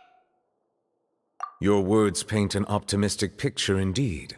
Allow me to remind you, however, few among us are willing to sip from a glass filled with tainted water. It may have been tainted at one point in time, but not to worry. I'll make sure it's strained of all impurities and returned to its cleanest form.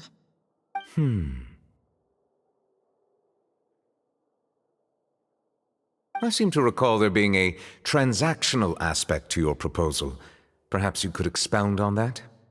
If you accept my proposal, Monsieur Neuvillette, I will gradually withdraw my forces from Fontaine.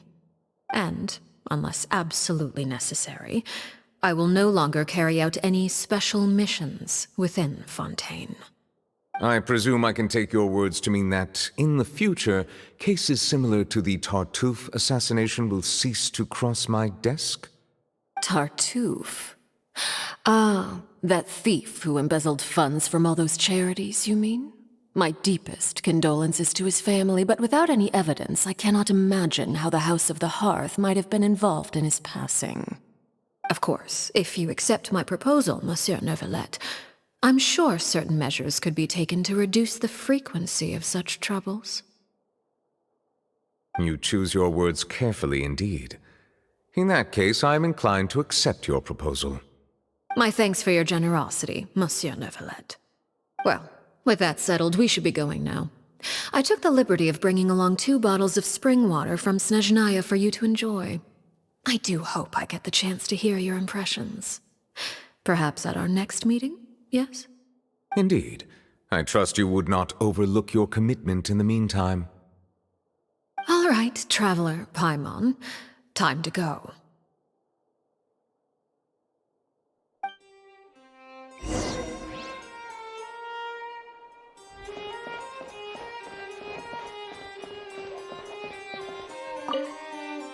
I believe I've told you before that my emotions easily resonate with those of others. Yet in the few meetings I've had with that Harbinger, I haven't been able to sense any aspect of her emotional state. Her mind is like a still body of water. Who knows what darkness lies in its depths, and the lack of ripples on the surface gives nothing away. It's unclear whether this is her natural state of being, or whether it's an incredible strength of will that gives her the ability to master her emotions. Either scenario, however, suggests she is a very dangerous individual. I do not expect an explanation as to why you two are by her side. Whatever your reasoning, I would only advise you to take caution.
What exactly were you talking about back there?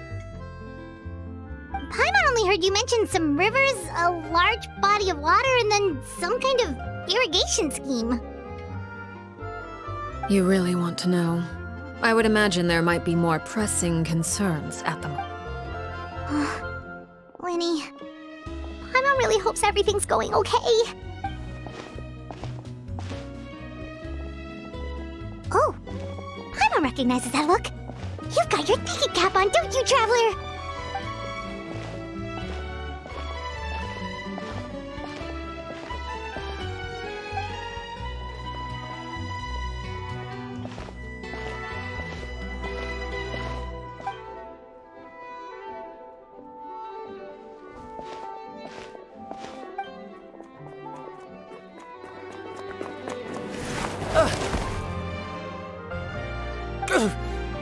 Oh, shoot. Are you alright? Oh, jeez. I'm so sorry.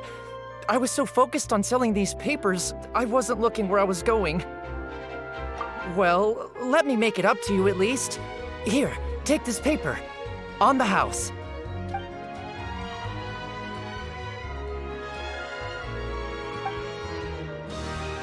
Oh, you don't have to give us anything.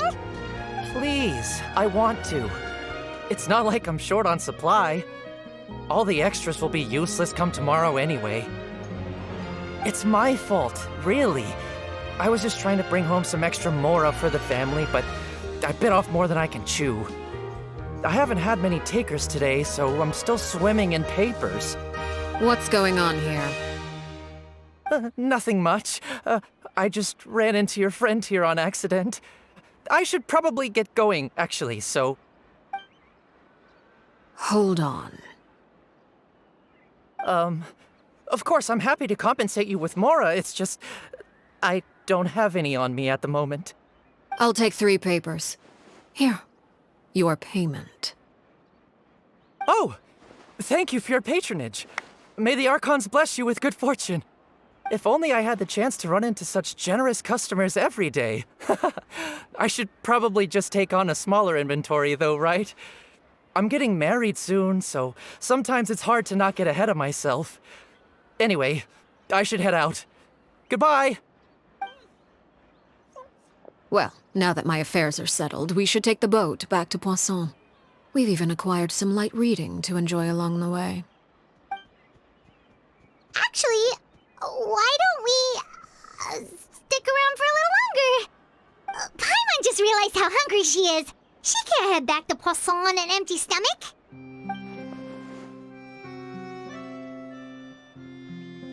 It appears you two are under the impression that delaying our return will somehow alter the situation in your favor. I'm sorry to ruin your fantasy, but your efforts are meaningless. That being said, I could be persuaded to give Linny some extra time. I just have one condition. If you agree to my request, I'll even answer some of your questions. You're quite curious about Clairvy, are you not? And my relationship to her. Wait, why are you being so generous all of a sudden? You're not gonna ask us to do something bad, are you? You overestimate yourself. You don't have the talent for bad things. Then what do you possibly... The most important consideration in a negotiation is that both sides receive something they want. Demands and threats only get you so far. Wonderful. Here it is. When the time comes, make the choice that you deem most appropriate in the situation, and lend your help to the House of the Hearth. Okay, sounds normal enough. But what do you mean, when the time comes? When is that supposed to be? That is for you to decide. Then we have a deal. Follow me.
everything.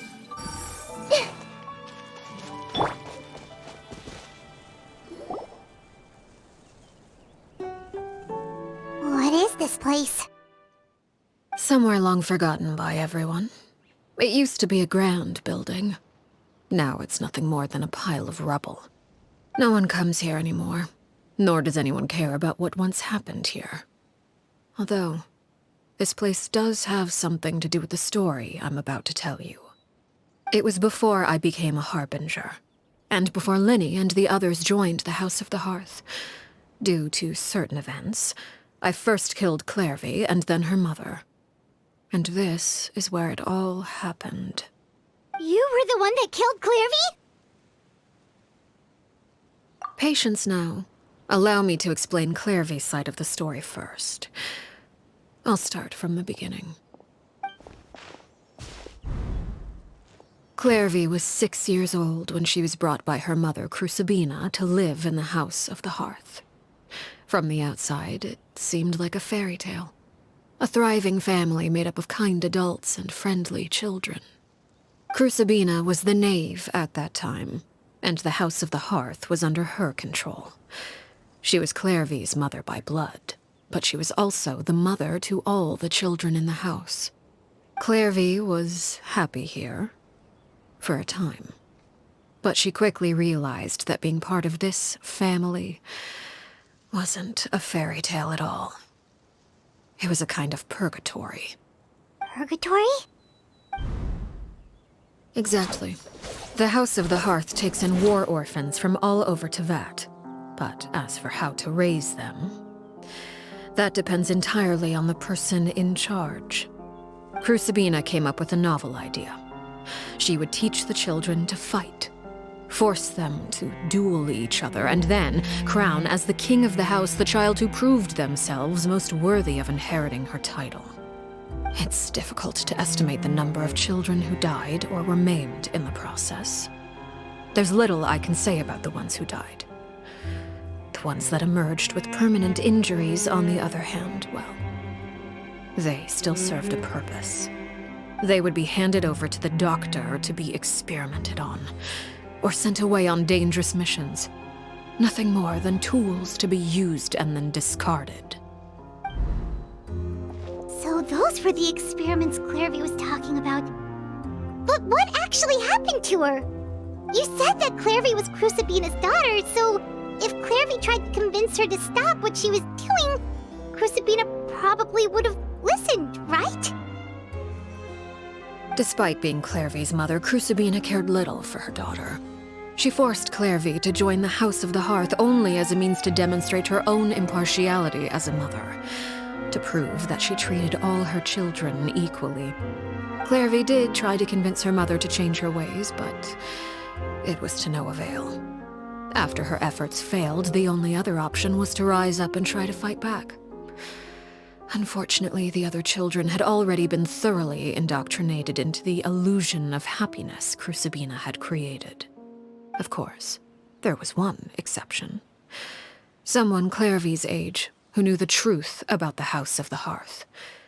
Her name was Paimon.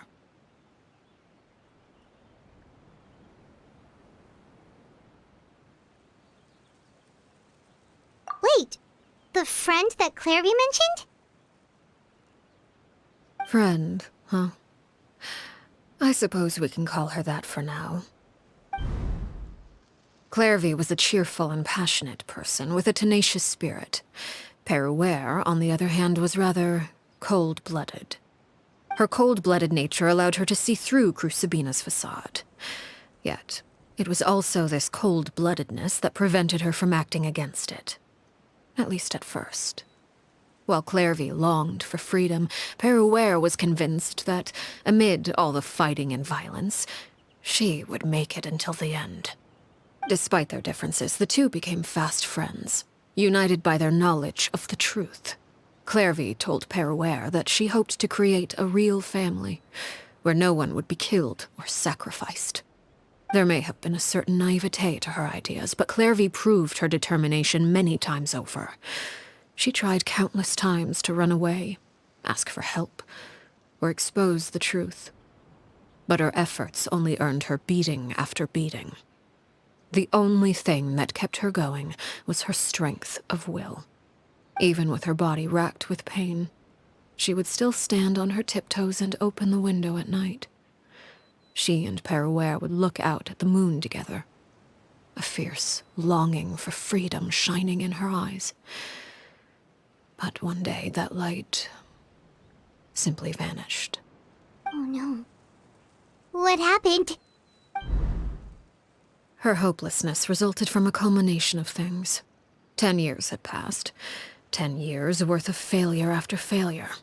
She and Paimon weren't children anymore, but finding any chance to escape still seemed as hopeless as ever. It was during this time that Paimon suggested a new plan. If escaping was out of the question, why not take down the very person sitting on top of this throne of lies? Mother herself. Clairvy rejected that proposal. She claimed that, as a famous harbinger, Crucibina possessed an unimaginable amount of power. Trying to kill her would have an incredibly low chance of success.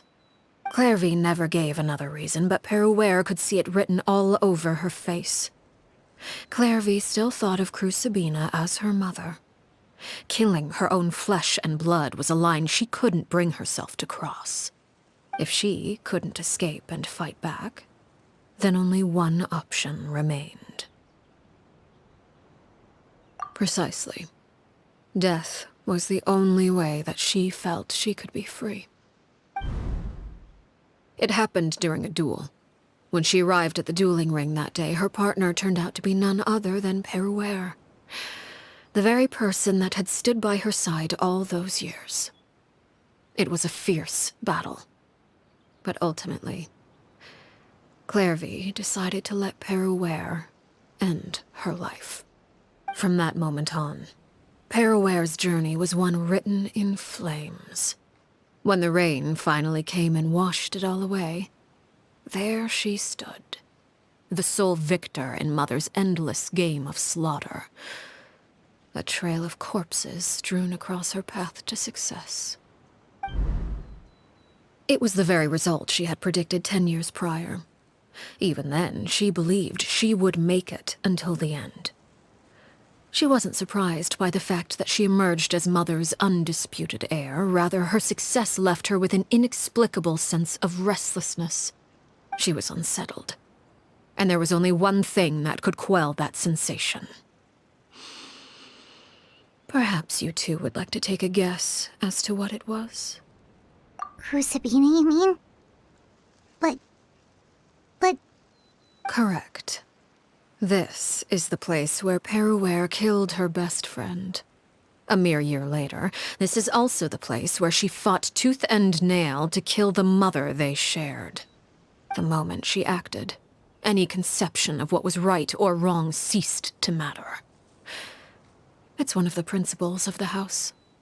Only those who survive get to write the rules. Paimon won the battle, and became a harbinger herself. After which Her Majesty, the Tsaritsa, bestowed upon her a new name. Arlecchino. So the Perry Clairvy was talking about... It was you all along. You're Paimon. Arlecchino is just a name you got later. I left that name behind long ago. I must say, hearing it now does bring back memories. After I defeated Crucibina, the moniker of Mother died with her. I chose to forego the title she called herself, and even chose to give up my own name. I rebuilt the House of the Hearth under a new identity. Not only as Arlecchino, but as father. And that is where the story ends. Any more questions? Yeah. Based on what you just told us, Clairvy wasn't a little kid when she was killed. So the Clairvy we met... Was she really a spirit at all? I suppose you could call her an illusion born of flame. Her existence is like ashes to a fire. Something left over in the wake of blaze and ruin. You see, a certain power runs through my veins. It's not unlike a curse. My flames leave behind shadows of anything they consume. Of course, the chances of those shadows morphing into a sentient entity are exceedingly slim. Clairvy is a very special case. Clairvy died when she was 16 years old, but what emerged from the flames was her 6-year-old self. Her appearance wasn't the only thing affected. Most of her memories were lost to the blaze as well. Memory is a mysterious thing indeed. Losing a portion of your memories will alter your sense of self. Lose 10 years' worth, however, and it would be like living in the past. Like returning to a version of yourself that never grew up. No wonder Paimon got such a weird feeling when we were talking to her. Perhaps I should put it this way. Clairvy is someone trapped in time. It may seem like she exists with us in the present, but she truly lives in the confines of her own past. So if all of that is true, then you must have known about Clairvy for a long time. Indeed. She's a rather volatile and unstable entity. Sometimes she would look after the children.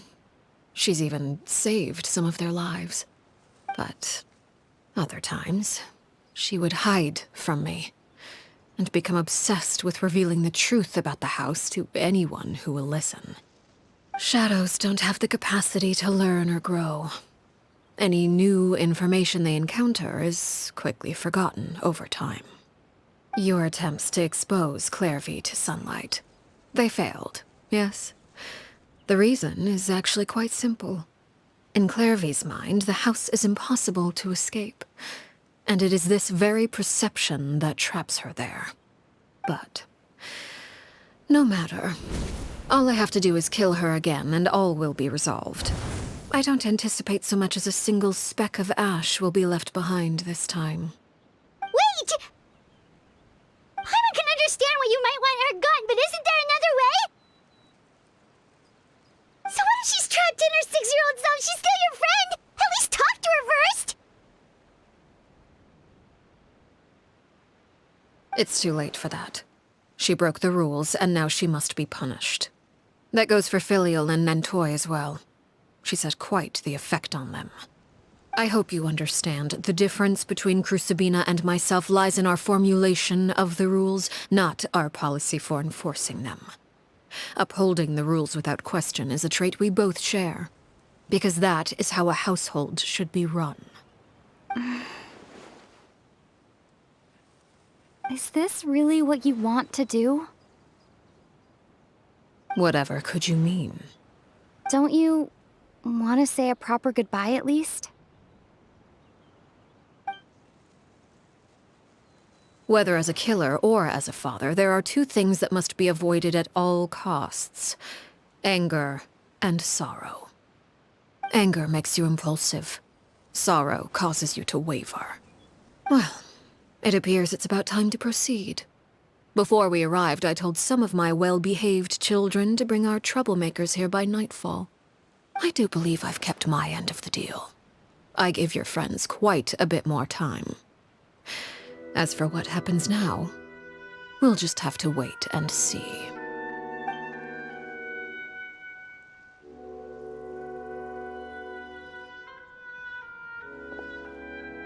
Here they are, Father. You gonna execute him?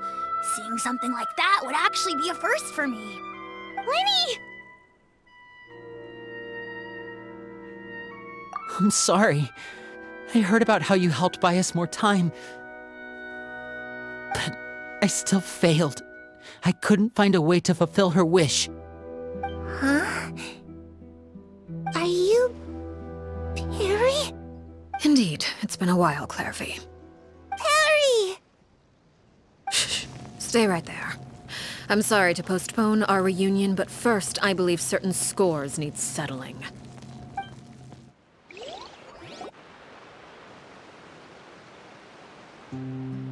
Father, let me explain. Out of my way. Father! You chose to conceal a threat to the house, and for that, you must be punished. Overall, however, I suppose your wrongdoing is hardly the most egregious of the bunch, so I'll deal with your punishments later. As for right now, the more pressing concerns are the traitors among us. By traitors? Do you mean us? Father, let me explain. We didn't mean to... Fultz, why don't you share what you heard? Yes, Father. Secret Midnight Meeting number 3. Participants, Filial, Nantoi, Sato, Toddy. Nantoi clearly said, if only Father wasn't the one who took us in.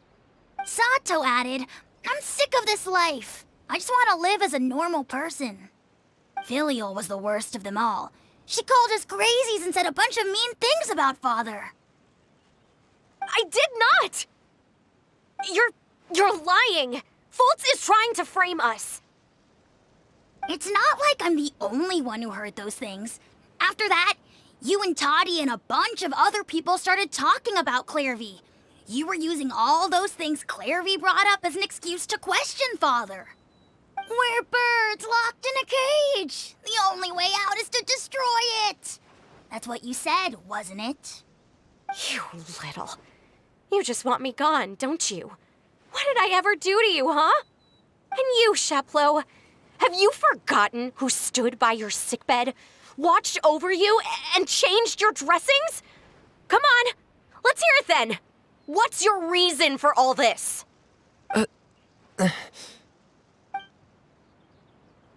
You're wrong, Filial. We don't want you to die. You're our family. Liar. You wouldn't be doing this if that were the case. So why?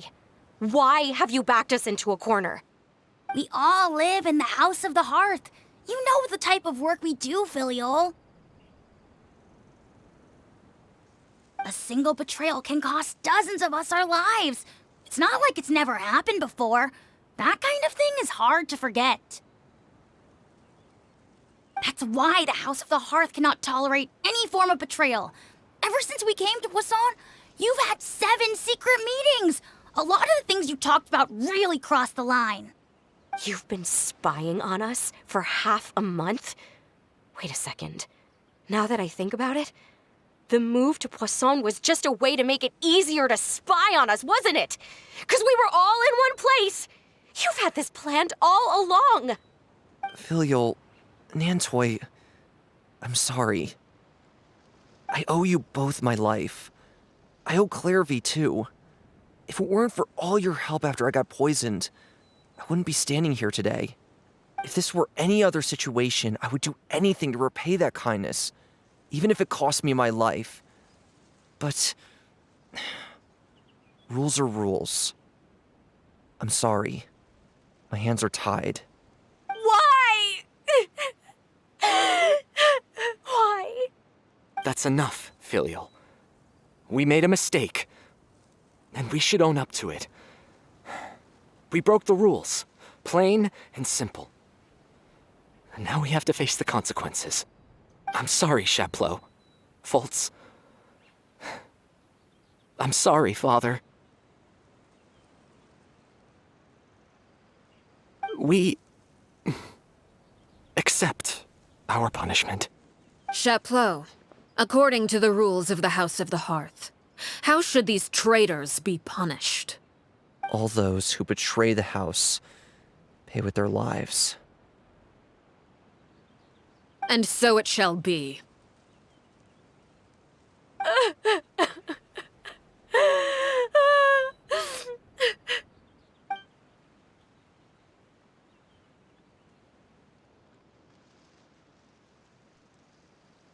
Father, please wait! Something you want to say, Linny? Please reconsider, Father. What Filial and the others did, does it really count as betrayal? We all come from broken families. From the very first day we joined the House of the Hearth, we wanted nothing more than to make it a real home. But the truth is, none of us know what a real home should look like. I'm not saying I have all the answers. All I know is this. Killing Filial and the others may uphold the rules, but doing so will only bring us further away from being a real family than we've ever been. So please, Father, please, reconsider. I agree with Linny. Father, please. Linny, you...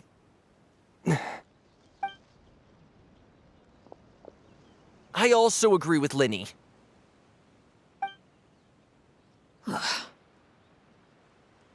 An order once given cannot be rescinded. However, given the extent of your determination, I suppose we shall have to go about this a different way. Draw your weapons and face me. Our weapons? Father, are you referring to a duel? Precisely. The rules of the house will not be altered. Traitors must be punished. However, resolving disputes with a duel is also one of our rules, one that also applies to me. Demonstrate a sufficient showing of strength, and I shall offer a concession. Wait. Beat Father in a duel? Impossible. Father is way too strong, even for Linny.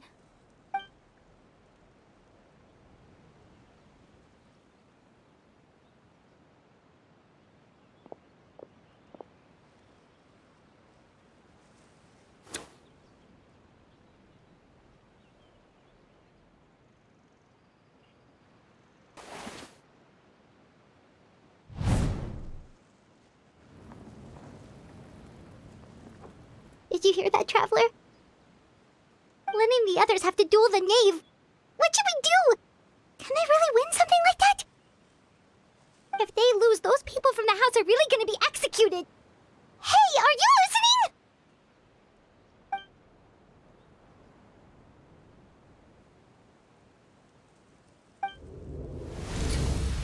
Don't you want to say a proper goodbye at least?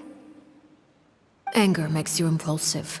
Sorrow causes you to waver.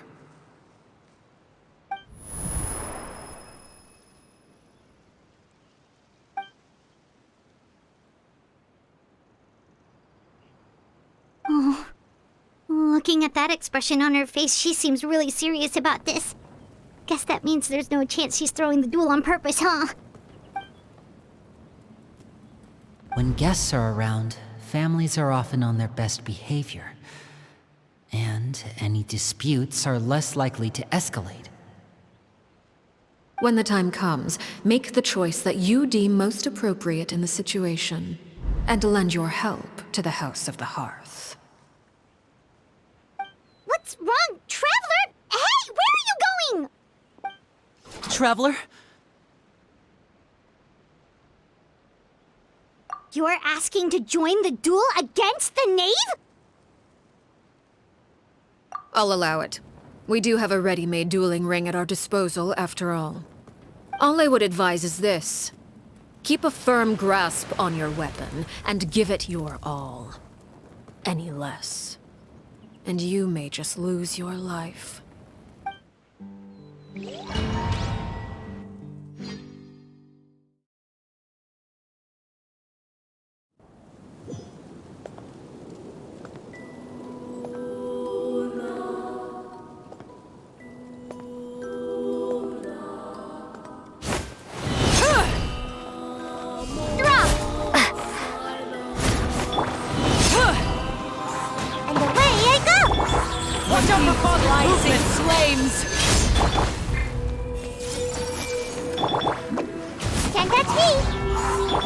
Closer, Master.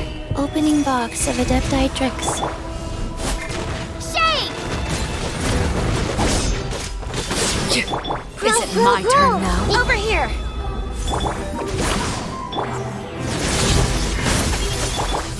Ha!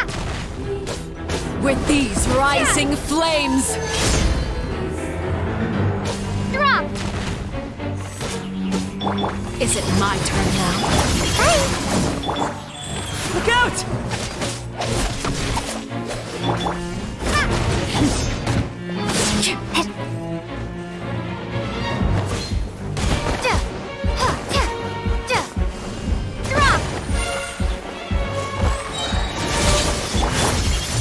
Everyone's okay? And voila! Rising flames! Now that's more like it. Is it my turn now? Yeah. Starball!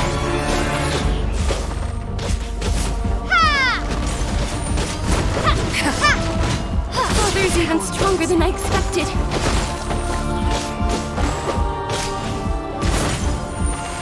With the fall of darkness, destruction shall rise. Have a taste of purgatory. Try to pace yourself. Crumble apart! Drop!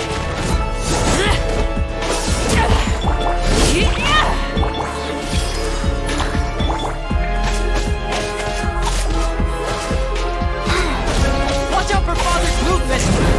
The counter. Like a fly tangled in a web. Spare your energy. Running is obliterates. With these rising flames. Over here! Starball! Is it my turn now? Look at you. Trapped like a bunch of helpless ants.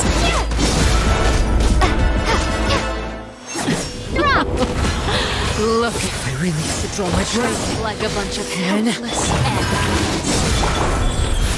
Orders given. Orders received. Closer now. Starball! Crumble apart! Drop! Watch out for Father's movements!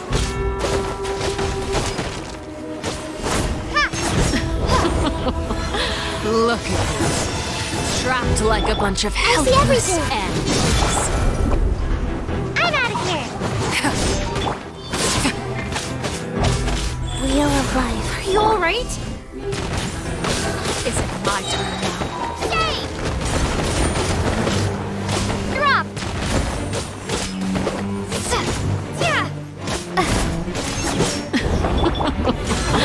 Look at you.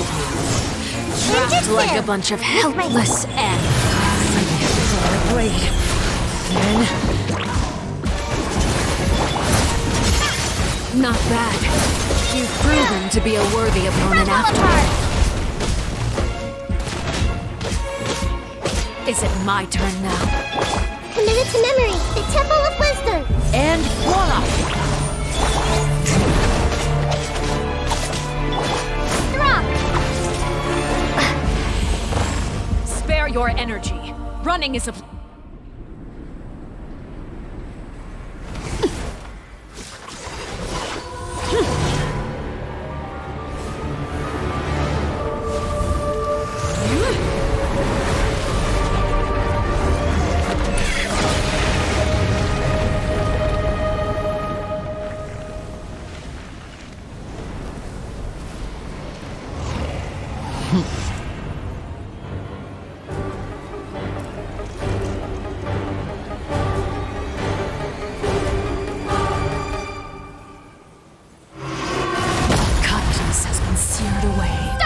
My blade is all that remains. Committed to memory. Life goes on. Watch out for Father's movements! Look out!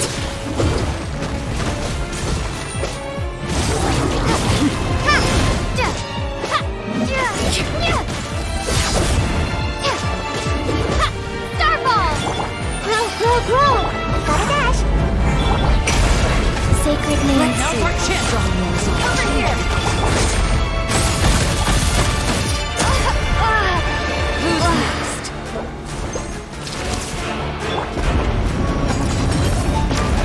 The sun and moon have set. Only ruin remains. Drop! Watch out for father's movements! Look out!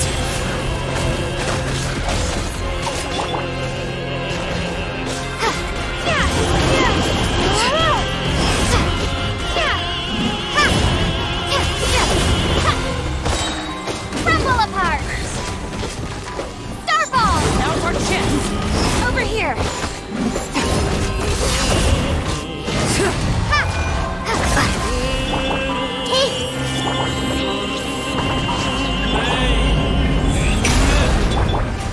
Let's see how strong the resolve truly is.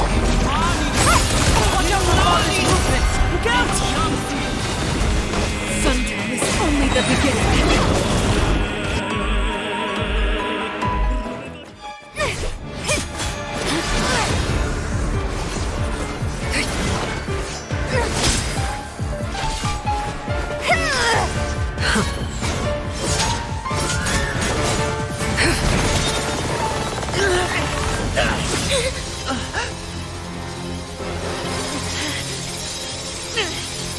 You should know better than to crowd in one place.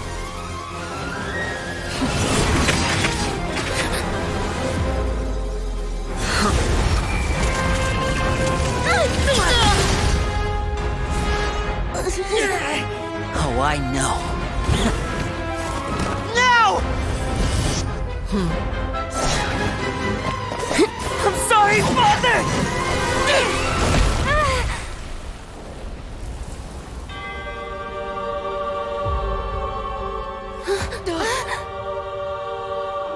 Sorry for what? This pitiful excuse for an attack.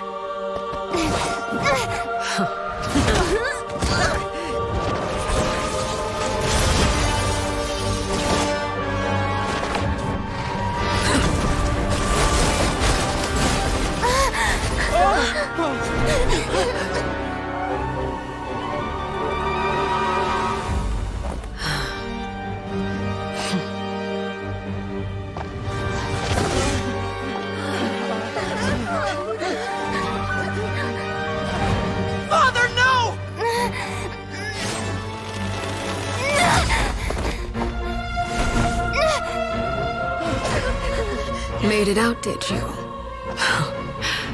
You're stronger than I expected.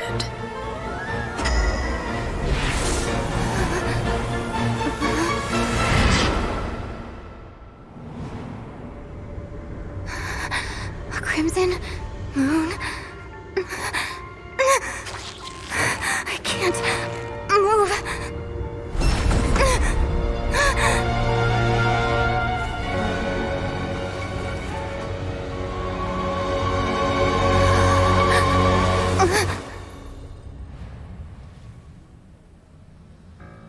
Still, not strong enough to beat me.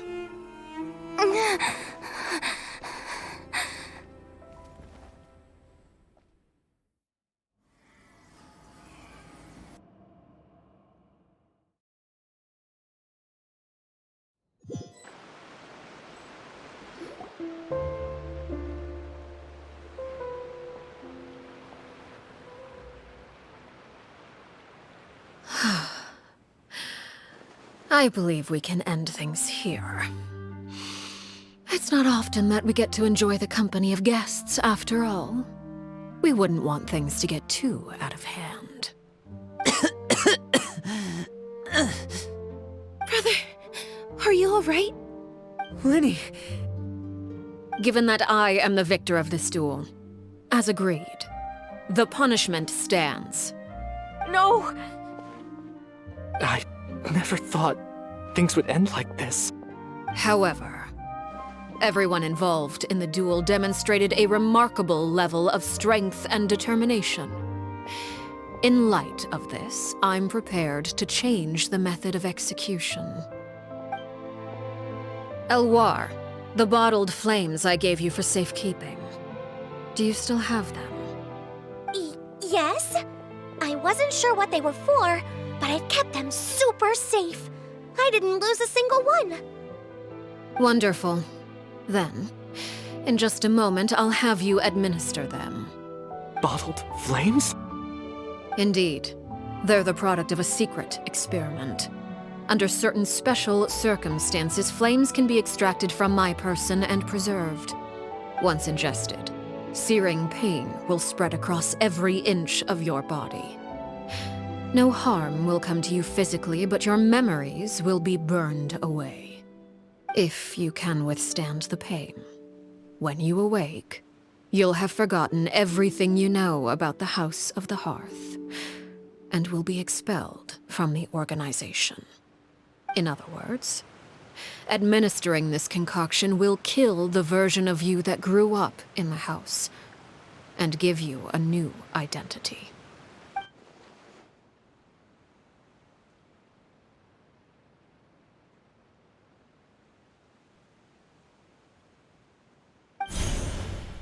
Memory is a mysterious thing indeed.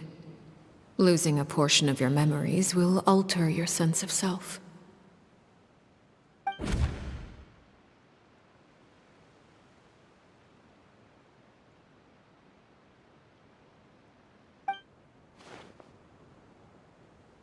So, you're just letting us go, Father?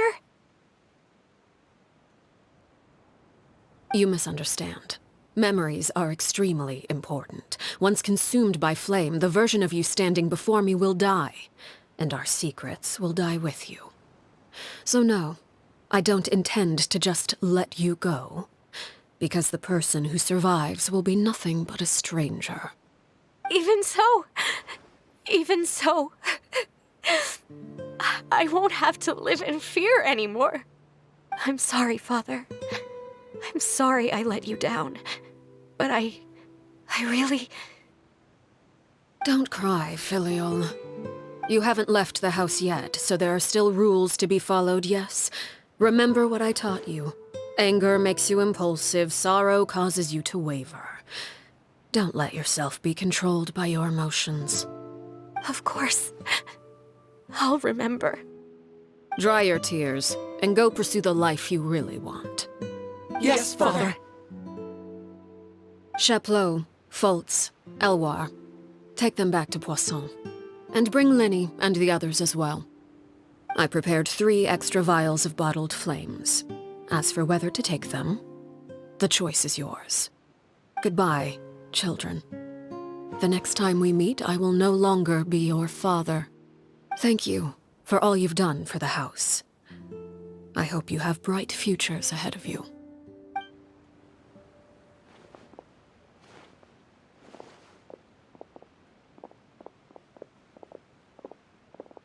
Father!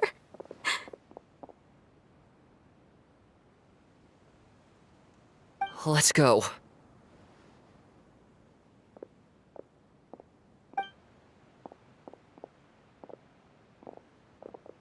Here, grab my arm, Linny.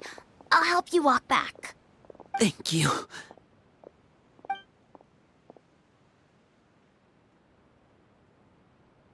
Clairvy.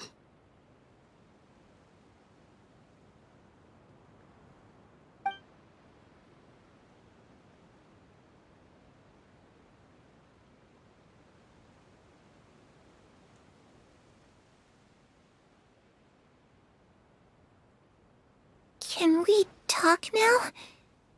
I've been waiting for a super long time. You really are Perry, aren't you? I haven't seen you in so long. How come you're all grown up? Wait, did I somehow travel to the future on accident? Or am I dreaming? What a long dream. Neither. You died, Clairvy. That's what happened. You could have at least sugarcoated it a little! Look, she's done speechless!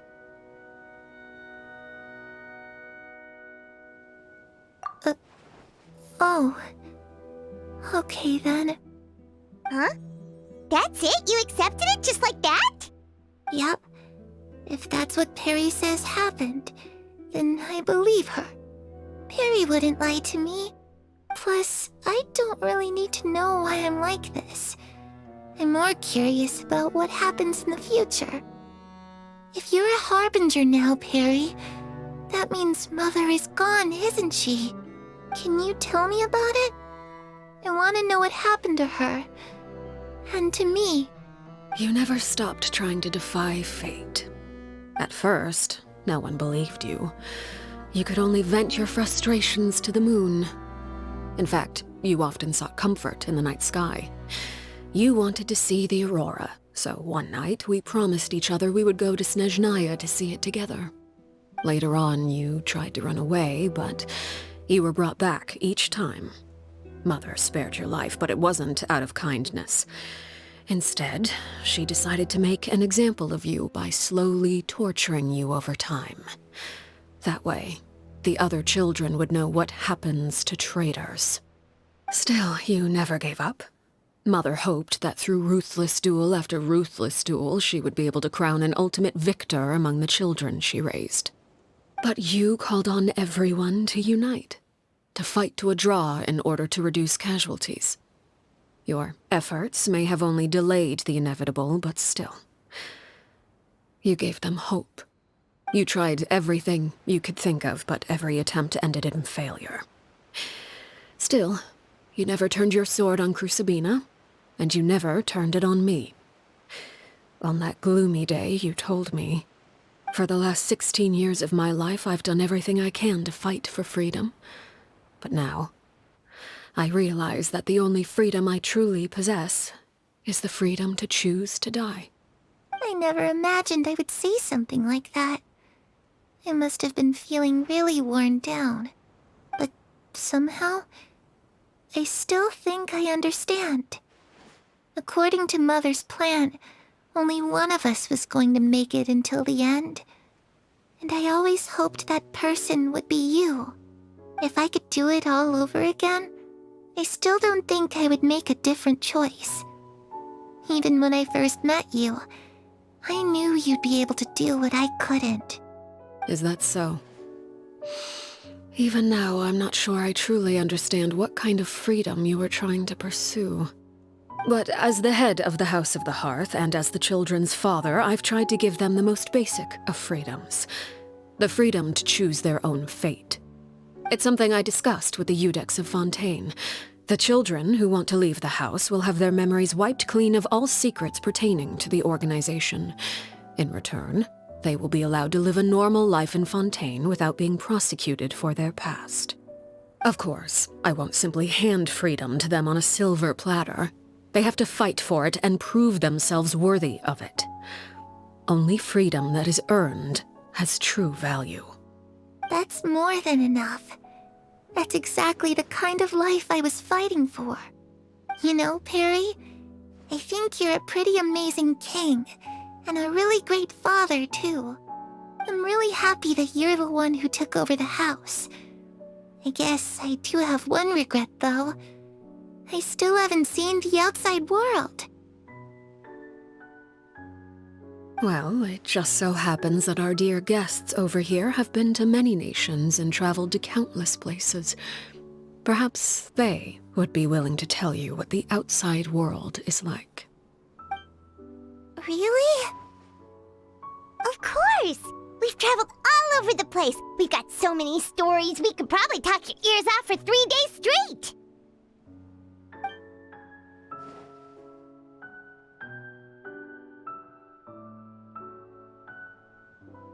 Ah, that's where Mora comes from. I never knew that before. If I had some Mora, I would buy 3 new dresses. One for me, one for Perry, and one for Mother. It's just too bad Perry doesn't like wearing dresses. And Mother, well, she probably wouldn't accept something like that either.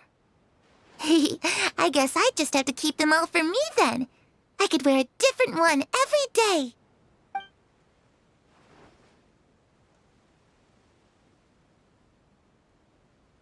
I was always too afraid to skip Mother's fighting lessons. But at the academia, I bet you could do all sorts of secret things in class. Things that have nothing to do with studying. I'm just kidding. Being able to study whatever you want without having to fear for your life actually sounds pretty great.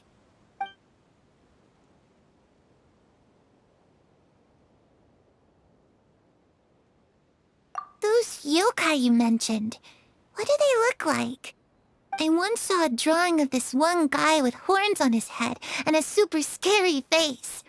Are there any yokai like that? Oh, sounds like you're talking about an Oni. Yep, we've met one, and let Paimon tell you, they're not nearly as scary as they look.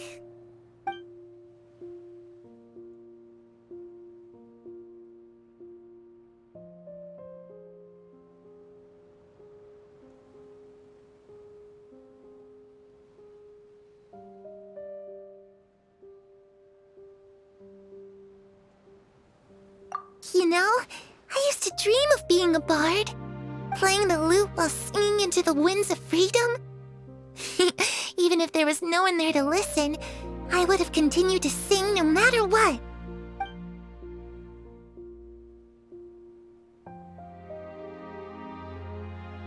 The situation was super dangerous. Lini and Lynette were accused of committing a crime, and they were going to have to stand trial at the Opera Epicles. Oh no, that must have been hard for all of you. What happened next? Don't worry, we were able to turn the situation around super quickly, all thanks to Detective Paimon, of course. How'd you do that? Come on, tell me. Okay, so it was like this. After the failed magic show, we rushed to the scene and...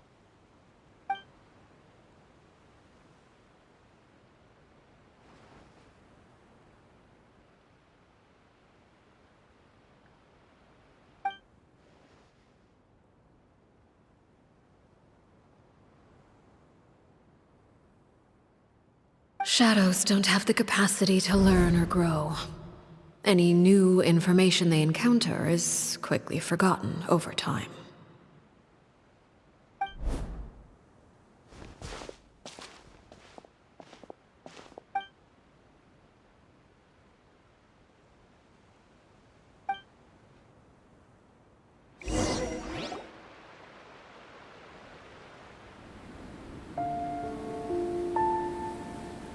Clairvy, you've worked tirelessly from the shadows to overthrow the House of the Hearth.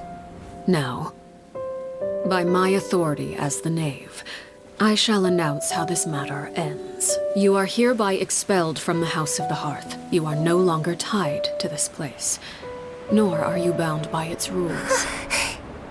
You're saying that I can finally leave? I get to experience the outside world as well? Oh, I almost forgot. There's no getting older for me. Still, seeing who you grew up to be makes me really happy, Parallel. Take care of yourself. Goodbye. May we meet again someday.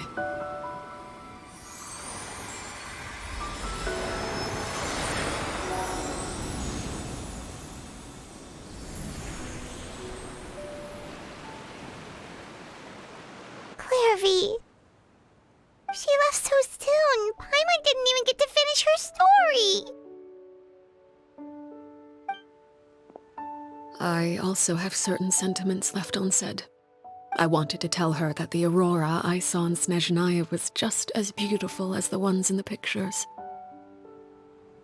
But a shadow's memories reset at dawn. Had we delayed any longer, we wouldn't have had the time to say goodbye. Whatever regrets may linger, let them be lost to the coming of a new day. Father?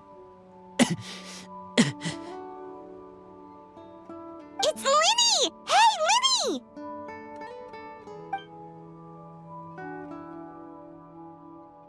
What is he doing back here? Let's go check it out.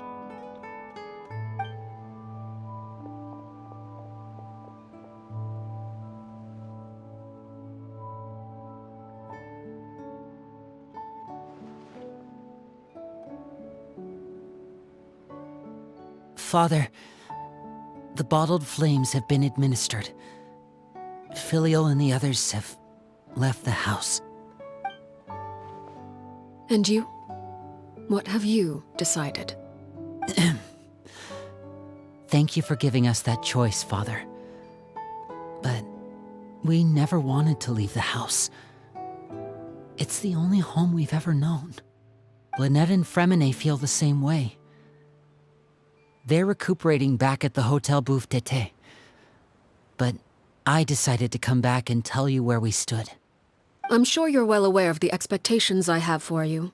I want you to follow in my footsteps and become the next king of the house. Yet you seem to have different ideas. I must admit, I'm rather surprised by your decision to stay. There's nothing wrong with choosing to live a quiet life. Leading this organization is a heavy responsibility, one not so easily carried by someone forced onto the throne. I just never understood what you saw in me. What made you believe I was deserving of that throne? You're brave, talented, and, most importantly, you cherish your family. You would do anything to protect them, even if it costs you your life.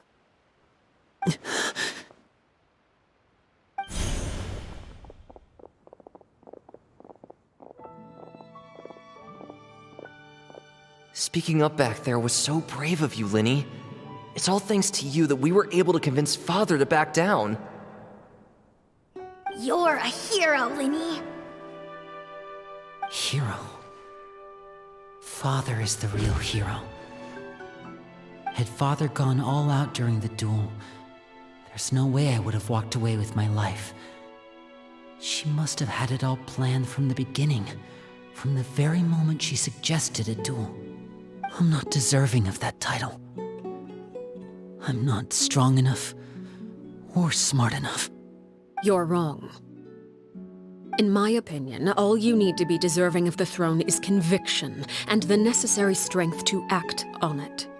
We may have different ideas of what it means to be a family, but you can hardly be said to lack conviction.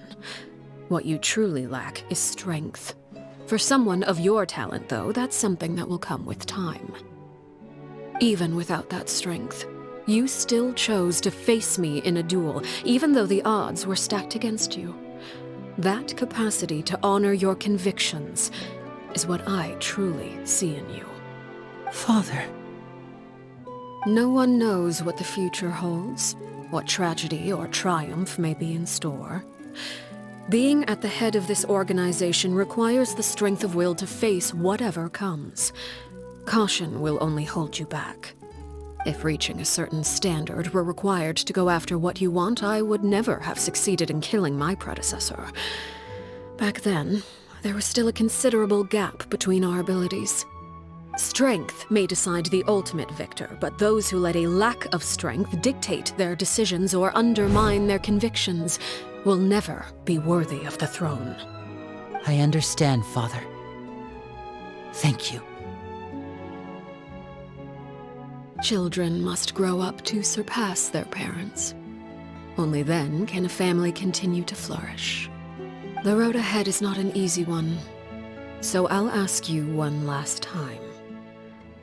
Are you certain you want to stay?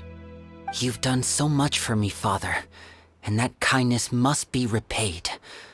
Plus, with Project Stuja at hand, there are many dangers ahead, and I, for one, don't intend to back down. Protecting my family at all costs. That's my conviction. Then you're welcome to stay. As for Project Stuja, you need not be too concerned. If those cowardly businessmen and heartless dignitaries try to take us down, I'm prepared to teach them a lesson. Having members who longed for the light was our organization's last weakness. With those members no longer among our ranks, the House of the Hearth is like a spider hiding in the shadows. We need only wait for our prey to come to us. At present, our imperative is to use their plan to our advantage. In doing so, a crimson moon shall rise amid the frigid blizzards of winter. No demonstration of loyalty shall go unrewarded, and no sacrifice shall be in vain. As for the two of you, whether we meet again as friend or foe, I'll remember the camaraderie we shared in this moment. No matter how arduous the journey ahead, I hope we both reach our desired destination.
The pleasure is all mine. Don't tell me they...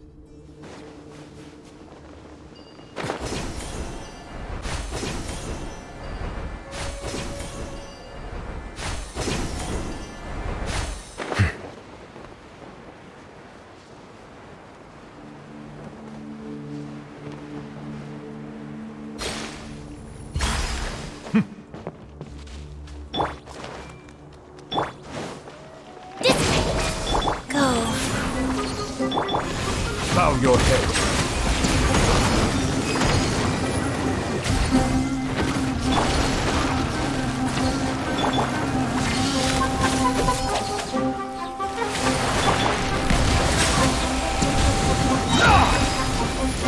The tides beckon.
is strong.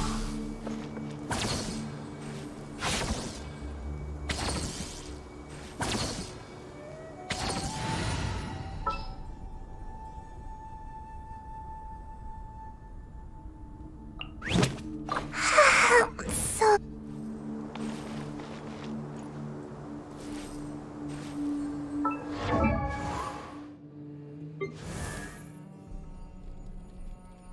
One, two...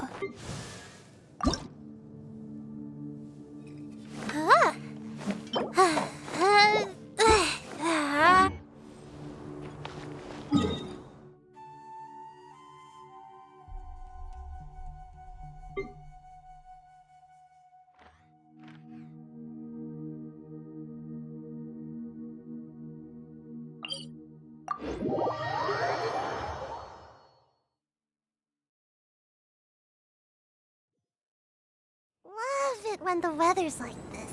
Just makes you wanna... doze off for a while.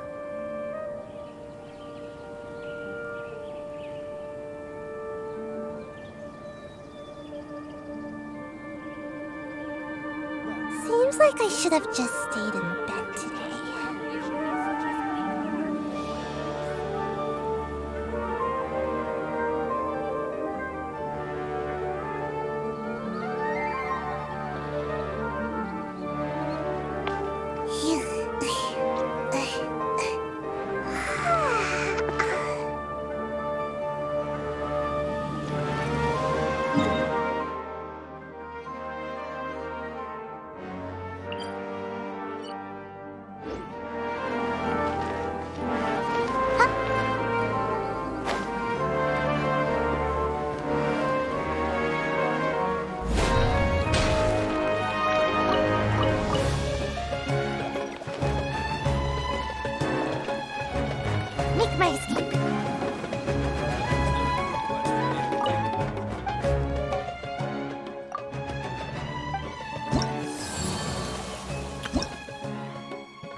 There's still a long road ahead.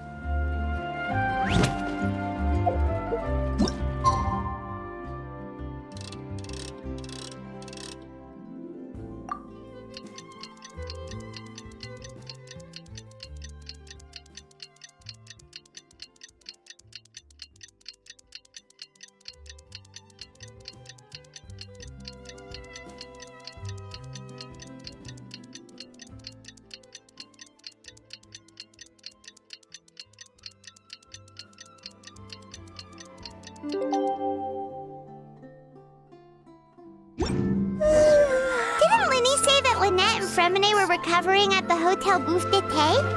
Oh, Paimon wonders how they're doing. Maybe we should go check on them.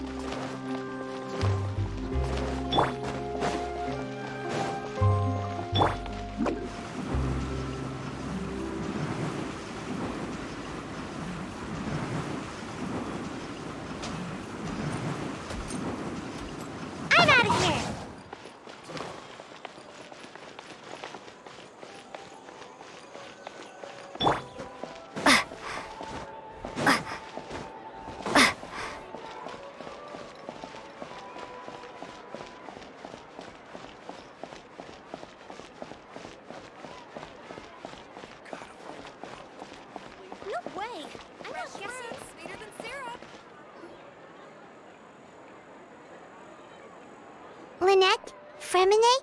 How are you feeling? Much better. Whew, what a relief! What about you? Are you feeling alright? I knew you'd come out unscathed. Us, on the other hand, well, we've been bedridden for 2 days.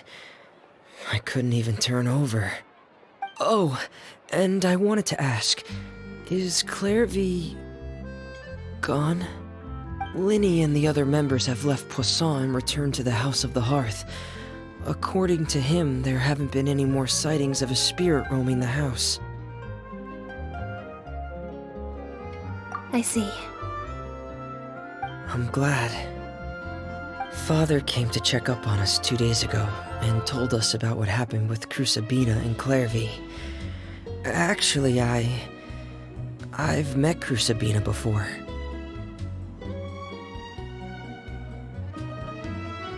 Wait, what? You've met the former knave? Crusabina died a year after Clairvy. It was during the year between their deaths that I joined the House of the Hearth. Crusabina had an extremely cruel and radical way of doing things. While she was alive, the atmosphere in the house was suffocating. When I joined, though, the experiment she valued so much had already come to an end, and all the people involved, dead and injured alike, were gone. Crusabina never talked about the past with us newcomers. A couple of months after I joined, Father killed Crusabina and burned all her files. With that, the names of all the people subjected to her experiments, Clairvy included, were lost to the flames, along with the painful memories they represented. Father took in Linny and me a couple months after that, but she never mentioned anything about Crusabina or Clairvy. It really seems like something she was planning to keep to herself. The last time you talked to her, did she mention why she kept it a secret for so long? She said she didn't want us to be affected by the darkness of the past. She was worried we'd develop a false sense of gratitude towards her if we knew about it. The foundation of a family should be free of any corrupting influence. Whatever happened in the past, it has nothing to do with who we are now. And that's what Father told us in the end. But I still thanked her for everything. It was only after hearing about what Crusabina did that I finally realized how insignificant our lives could have been. The members of the house meant nothing to her. To say that she valued them in any way, even just as a tool, would probably be giving her too much credit. If Father hadn't taken over the House of the Hearth, I probably would have already... Father rarely brings up the fact that she saved us. She doesn't believe that being indebted to her should be what ties us together. But even if we didn't owe her anything, we would still choose to stay. Because this is our home. We may have arguments or times when we feel wronged. Some people may even choose to leave. But as long as Father is here, we will always have a home. Whether the path before us is bathed in sunlight or shrouded in shadow, we'll follow Father wherever she chooses to go. So I wanted to say thank you for helping us make it through this crisis. Without your help, we could have lost a lot more along the way. Oh, we didn't do anything, really. Of course. You're welcome anytime. Are Filial and Nantoy okay? I actually saw them at a cafe this morning. They didn't recognize me. From what I could tell, they were drinking coffee and talking about one of the operas that started running recently. They seemed happy. If I had to take a guess, I would say they finally found the kind of life they always wished for.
Coffee is life. Free coffee for me. Tea just keeps getting old.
Make my escape.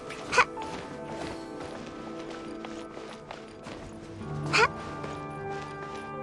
Ha! Ha!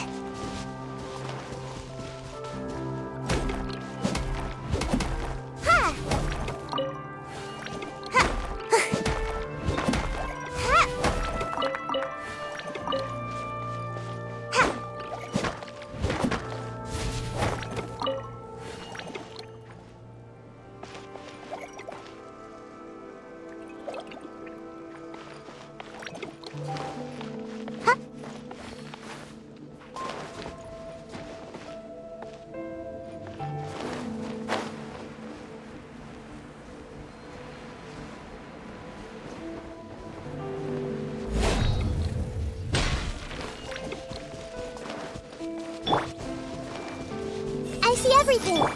Bye. Life goes on.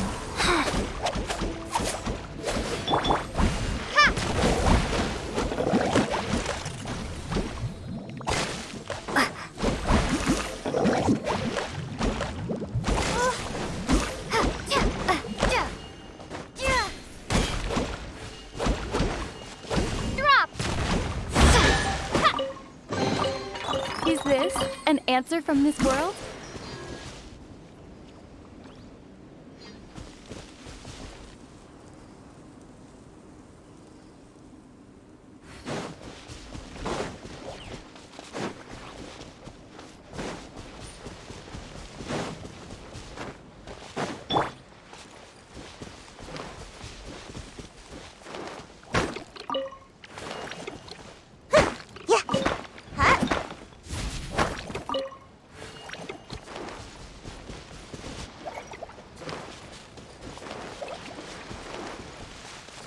Make my escape.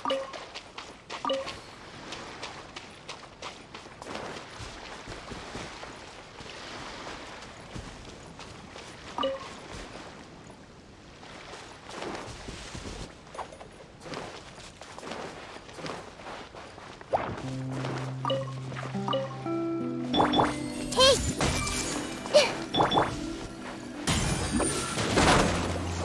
Away I go! Wheel of life.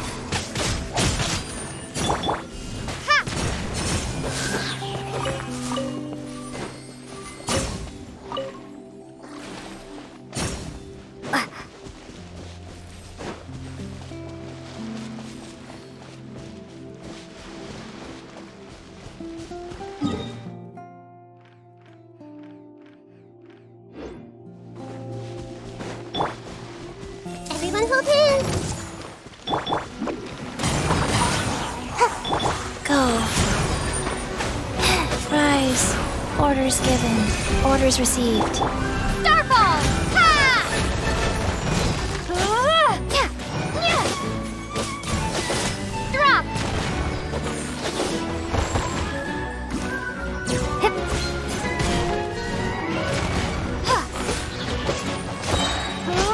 Crumble apart! Commit it to memory.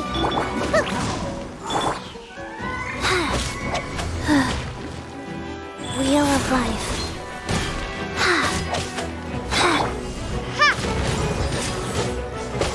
Yeah. Ha. Yeah. Drop. Yeah. Yeah. Yeah. Ha. Ha.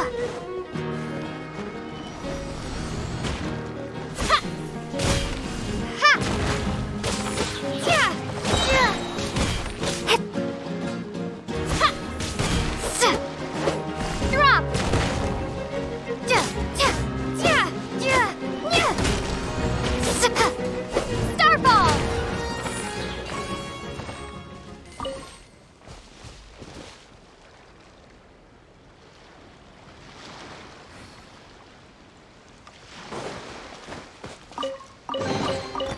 this an answer from this world?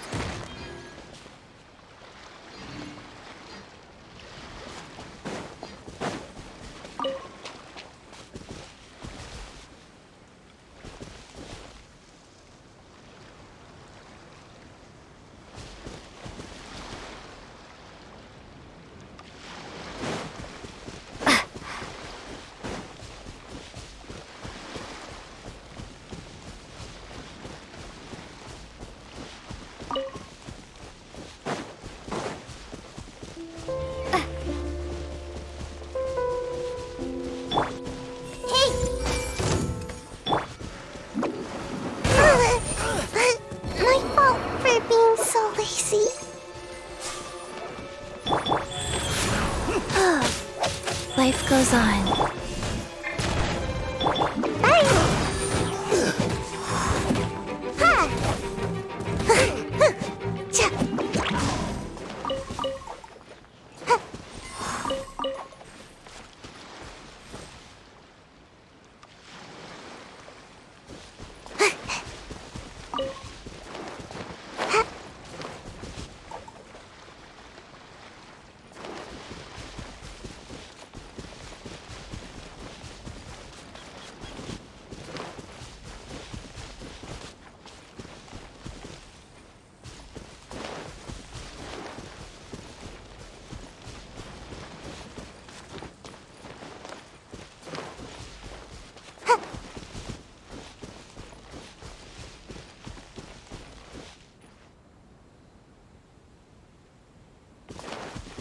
Make my escape.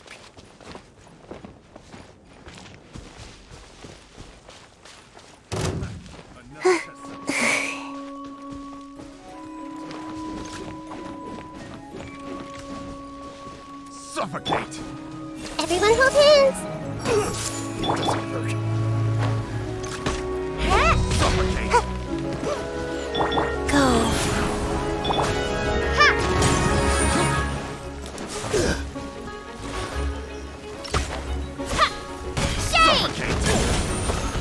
Starfall!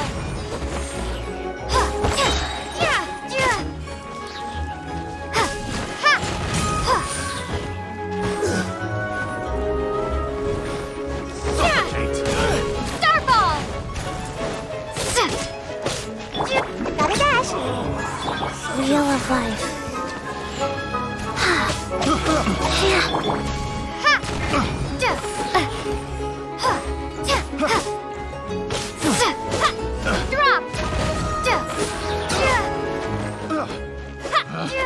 Picked the wrong test subject.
There'll be an extra fee for that.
later.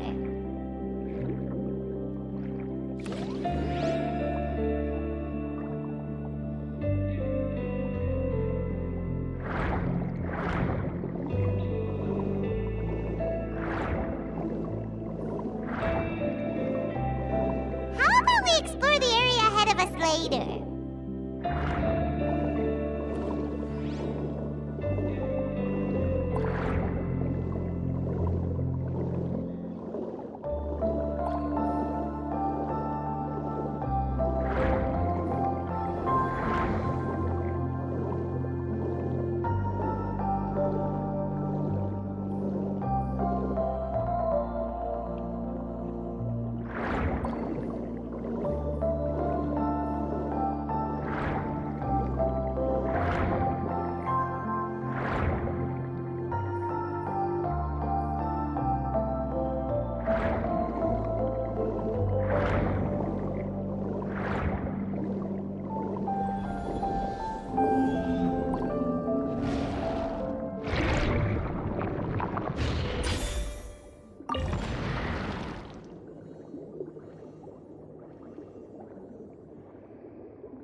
Make my escape.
Make my escape.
Make my escape.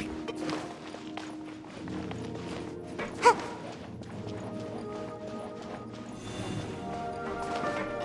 Make my escape.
This realm is truly beginning to thrive.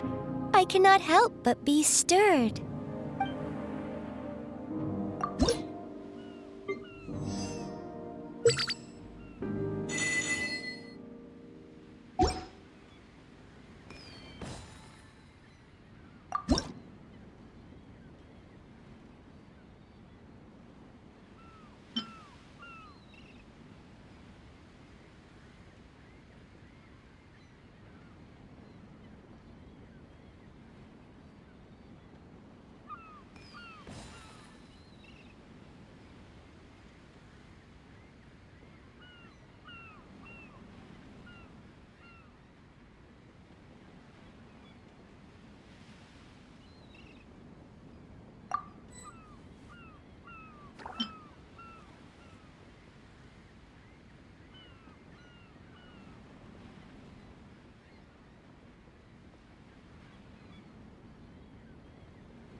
If you ever have any questions about the realm within, you may ask me.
my escape.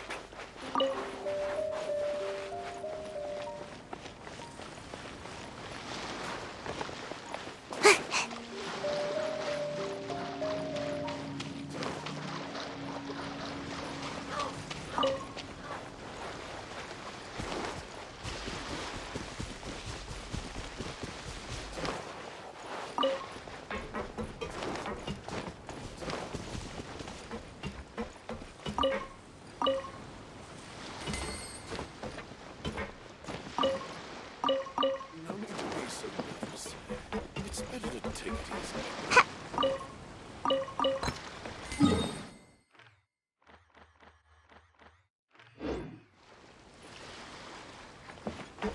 Make my escape.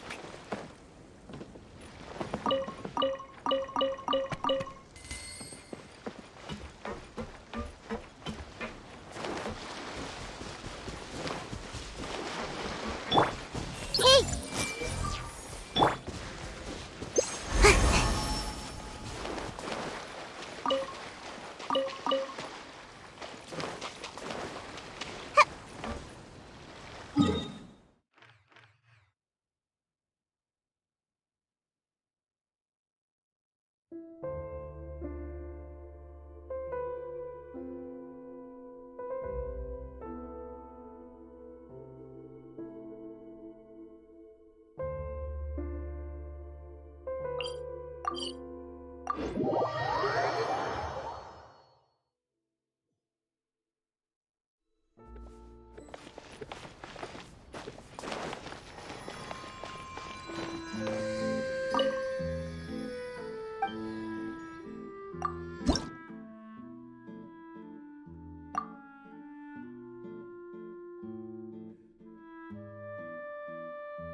An antique's value is in the eye of the beholder. Exactly, but none of them believed me. Time itself is a silent song.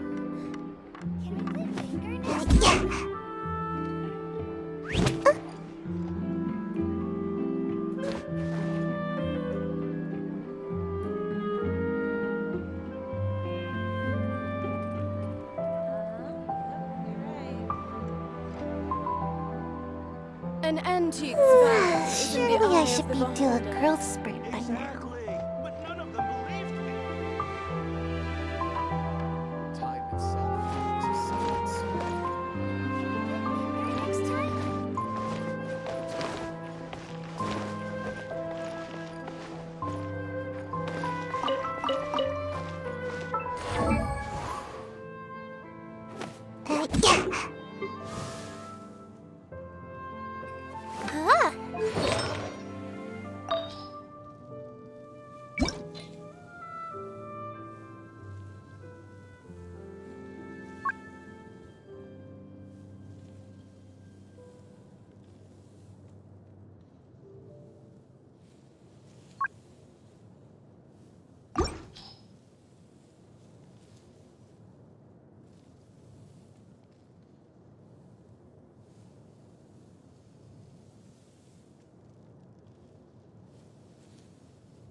Time itself is a silent song.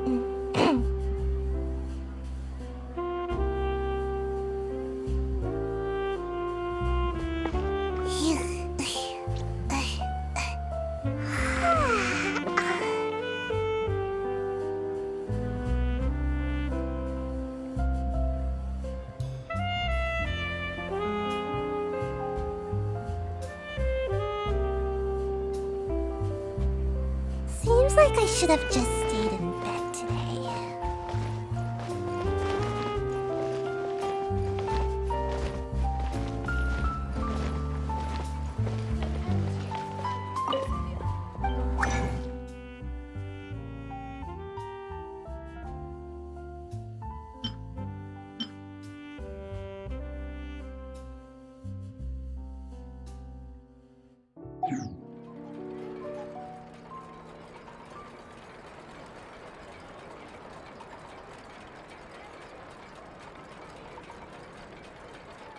Exactly, but none of them believed me.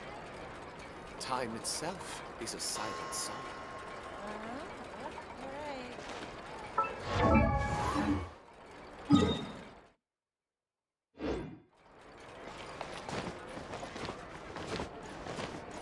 Rebooting.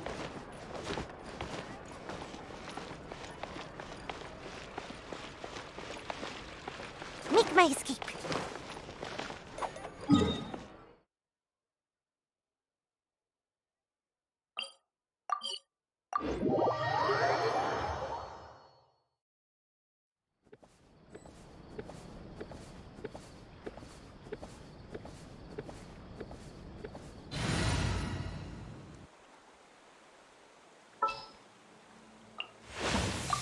Thank you for permitting, no, inviting me to join you.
Exactly, but none of them believed me. Time itself is a silent song.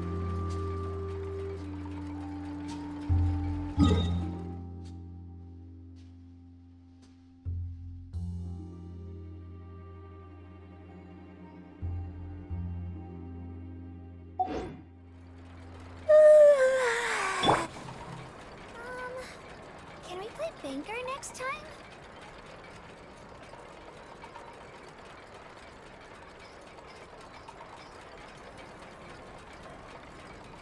Exactly, but none of them believed me.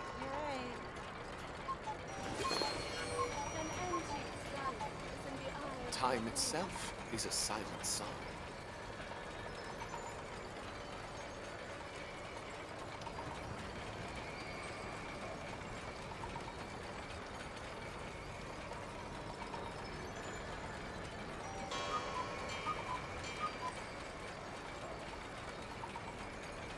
Exactly, but none of them believed me.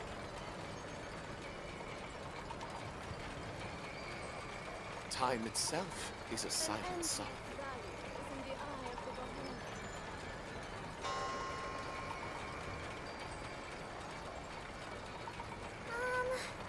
Can we play Banker next time?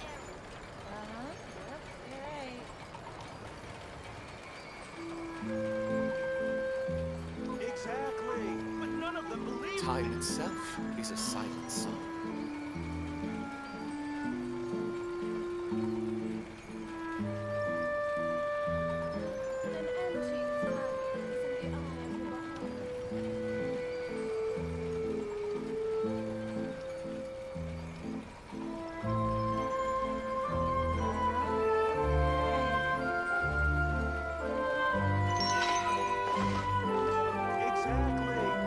Time itself is a silent song.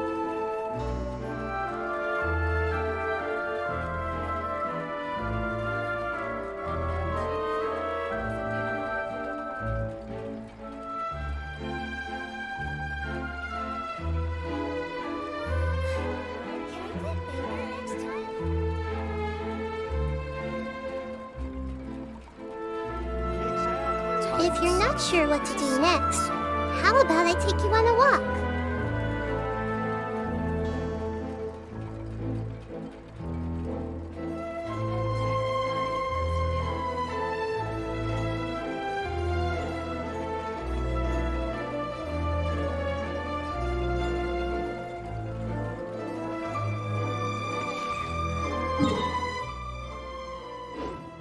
Time itself is a silent song. Exactly, but none of them believed me.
Time itself is a silent song. Exactly, but none of them believed me.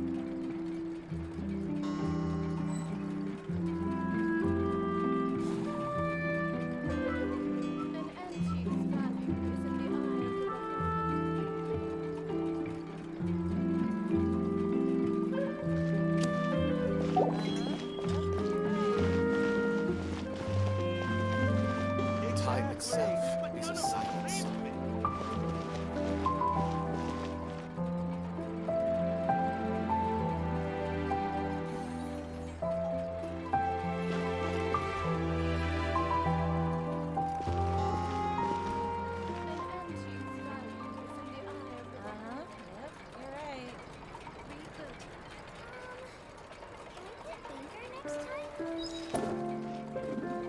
Exactly, but none of Time them itself is a silent song.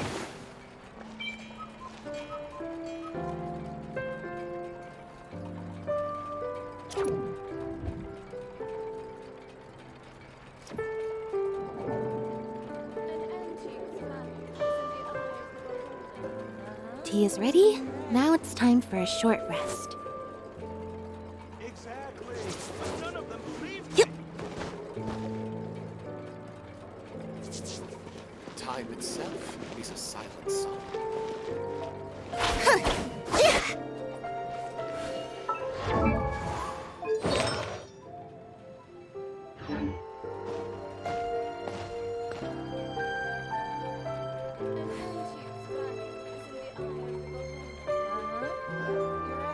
Exactly, but none of them believed me.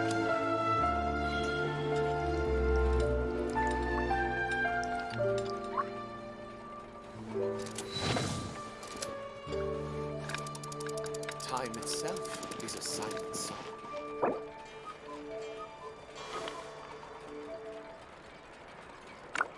An antique's value is in the eye of the beholder.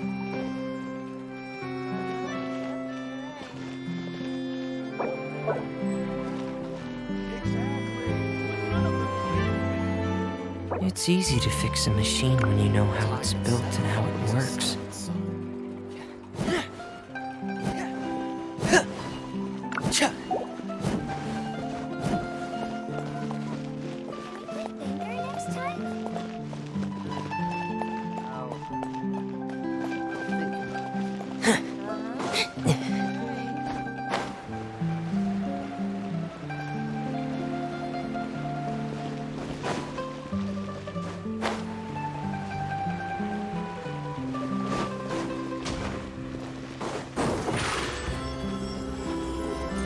Over here!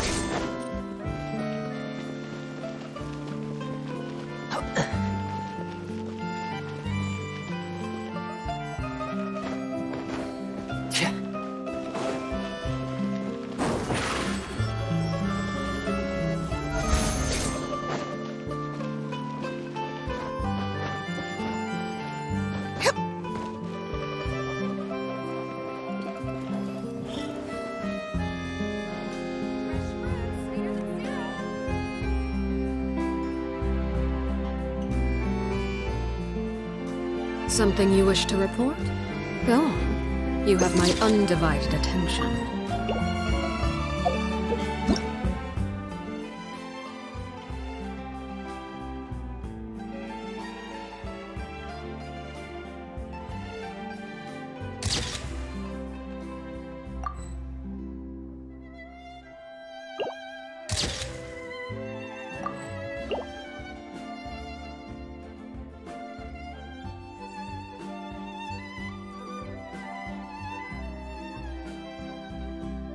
Seems Linny is saying some strange things again.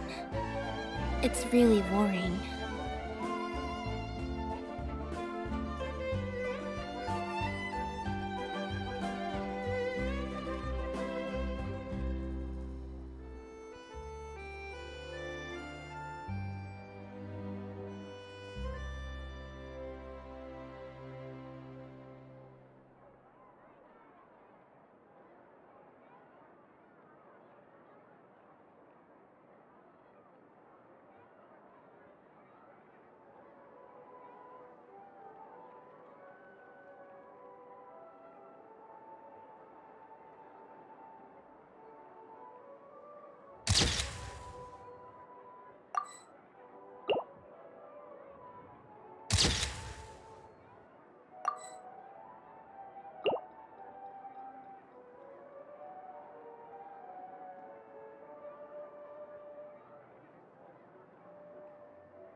Entering standby mode. I hope nobody disturbs me.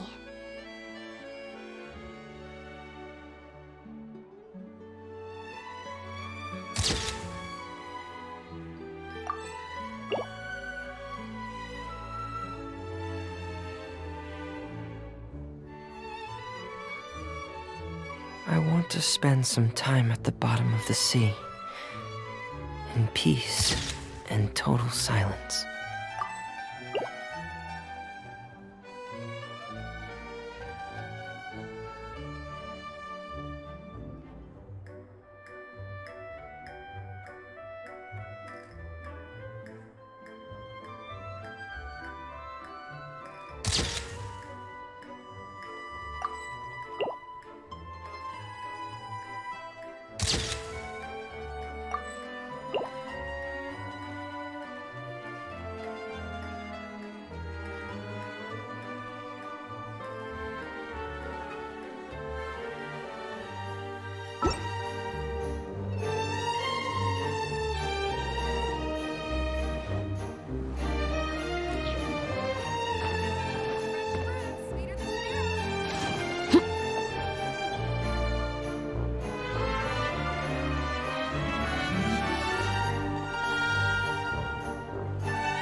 Wherever the tide takes me, so long as the light of the hearth still shines, I'll always have a home to return to.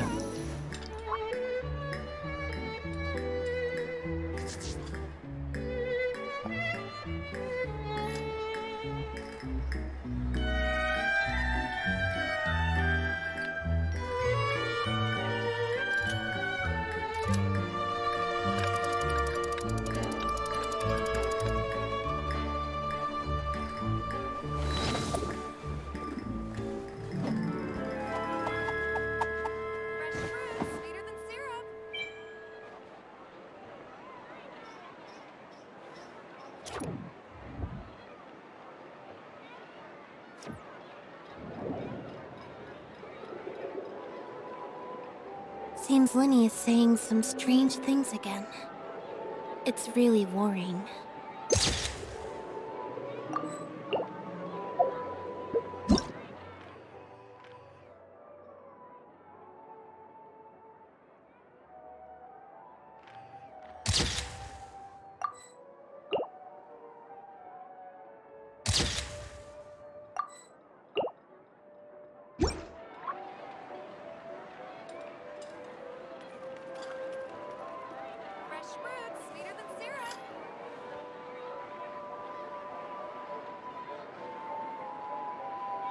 I want to spend some time at the bottom of the sea, in peace and total silence.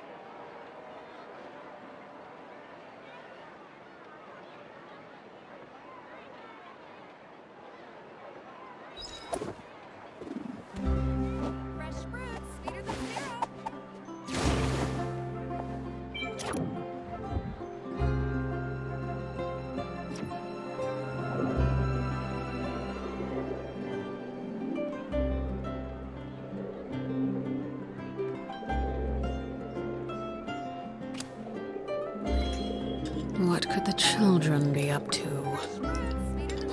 Never mind. Let them do as they please.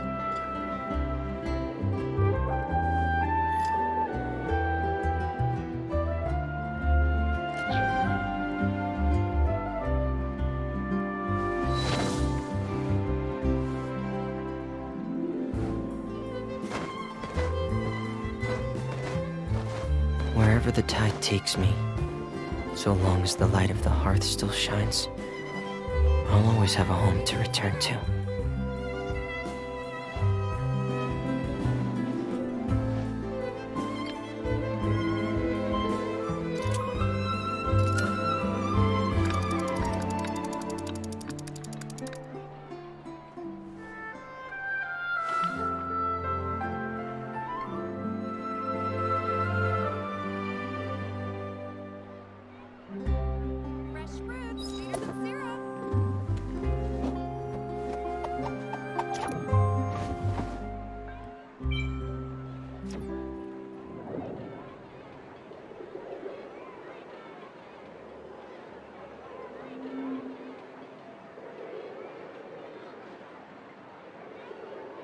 Entering standby mode.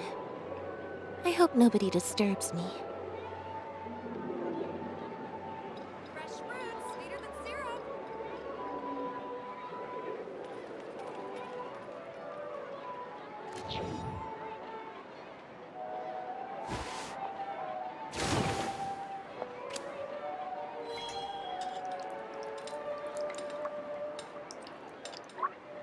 I want to spend some time at the bottom of the sea, in peace and total silence.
Wherever the tide takes me, so long as the light of the hearth still shines, I'll always have a home to return to.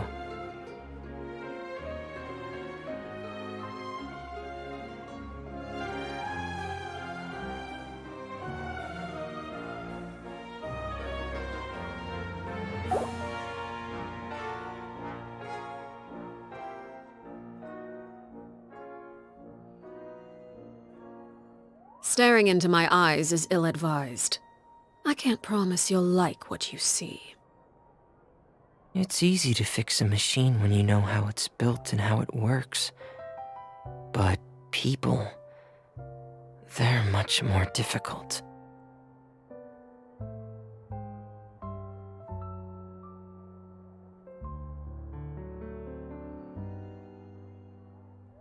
Tea is ready. Now it's time for a short rest.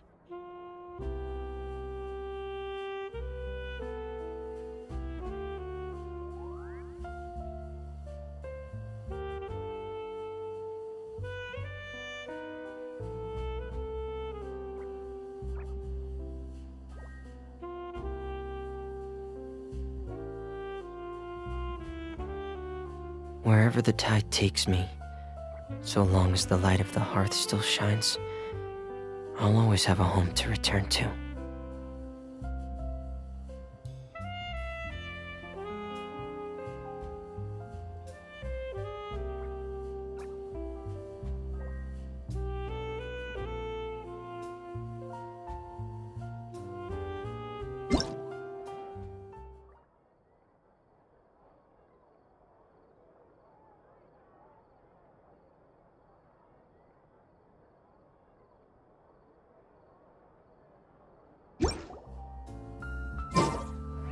Entering standby mode.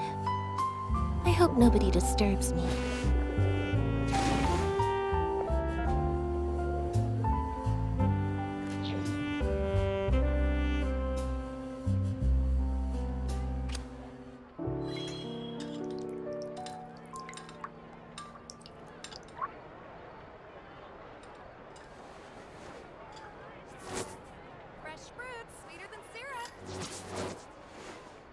It's easy to fix a machine when you know how it's built and how it works. But people, they're much more difficult.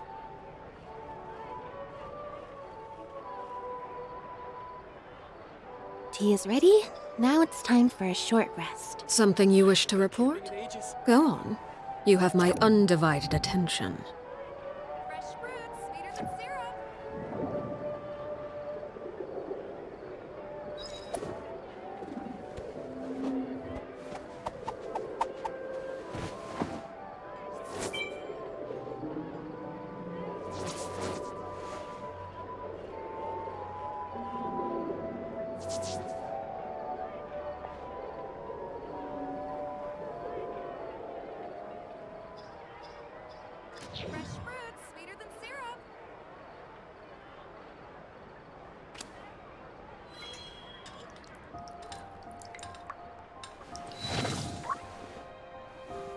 Wherever the tide takes me, so long as the light of the hearth still shines, I'll always have a home to return to.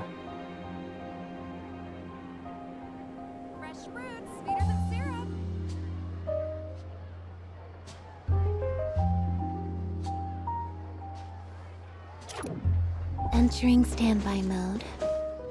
I hope nobody disturbs me.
Forget about me.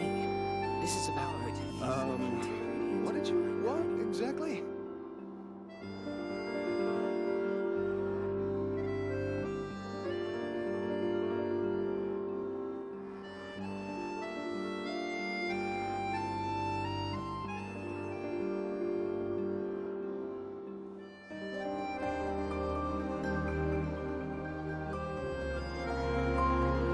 Forget about me. This is about when you...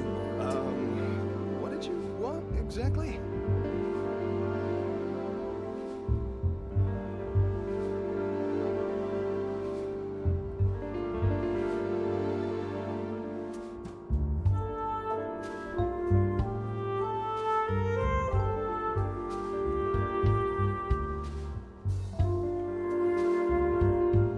Forget about me. This is about when What did you want exactly?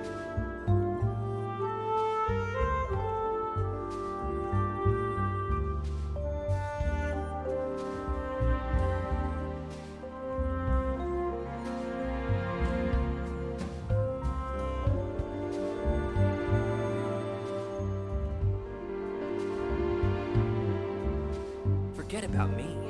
This is about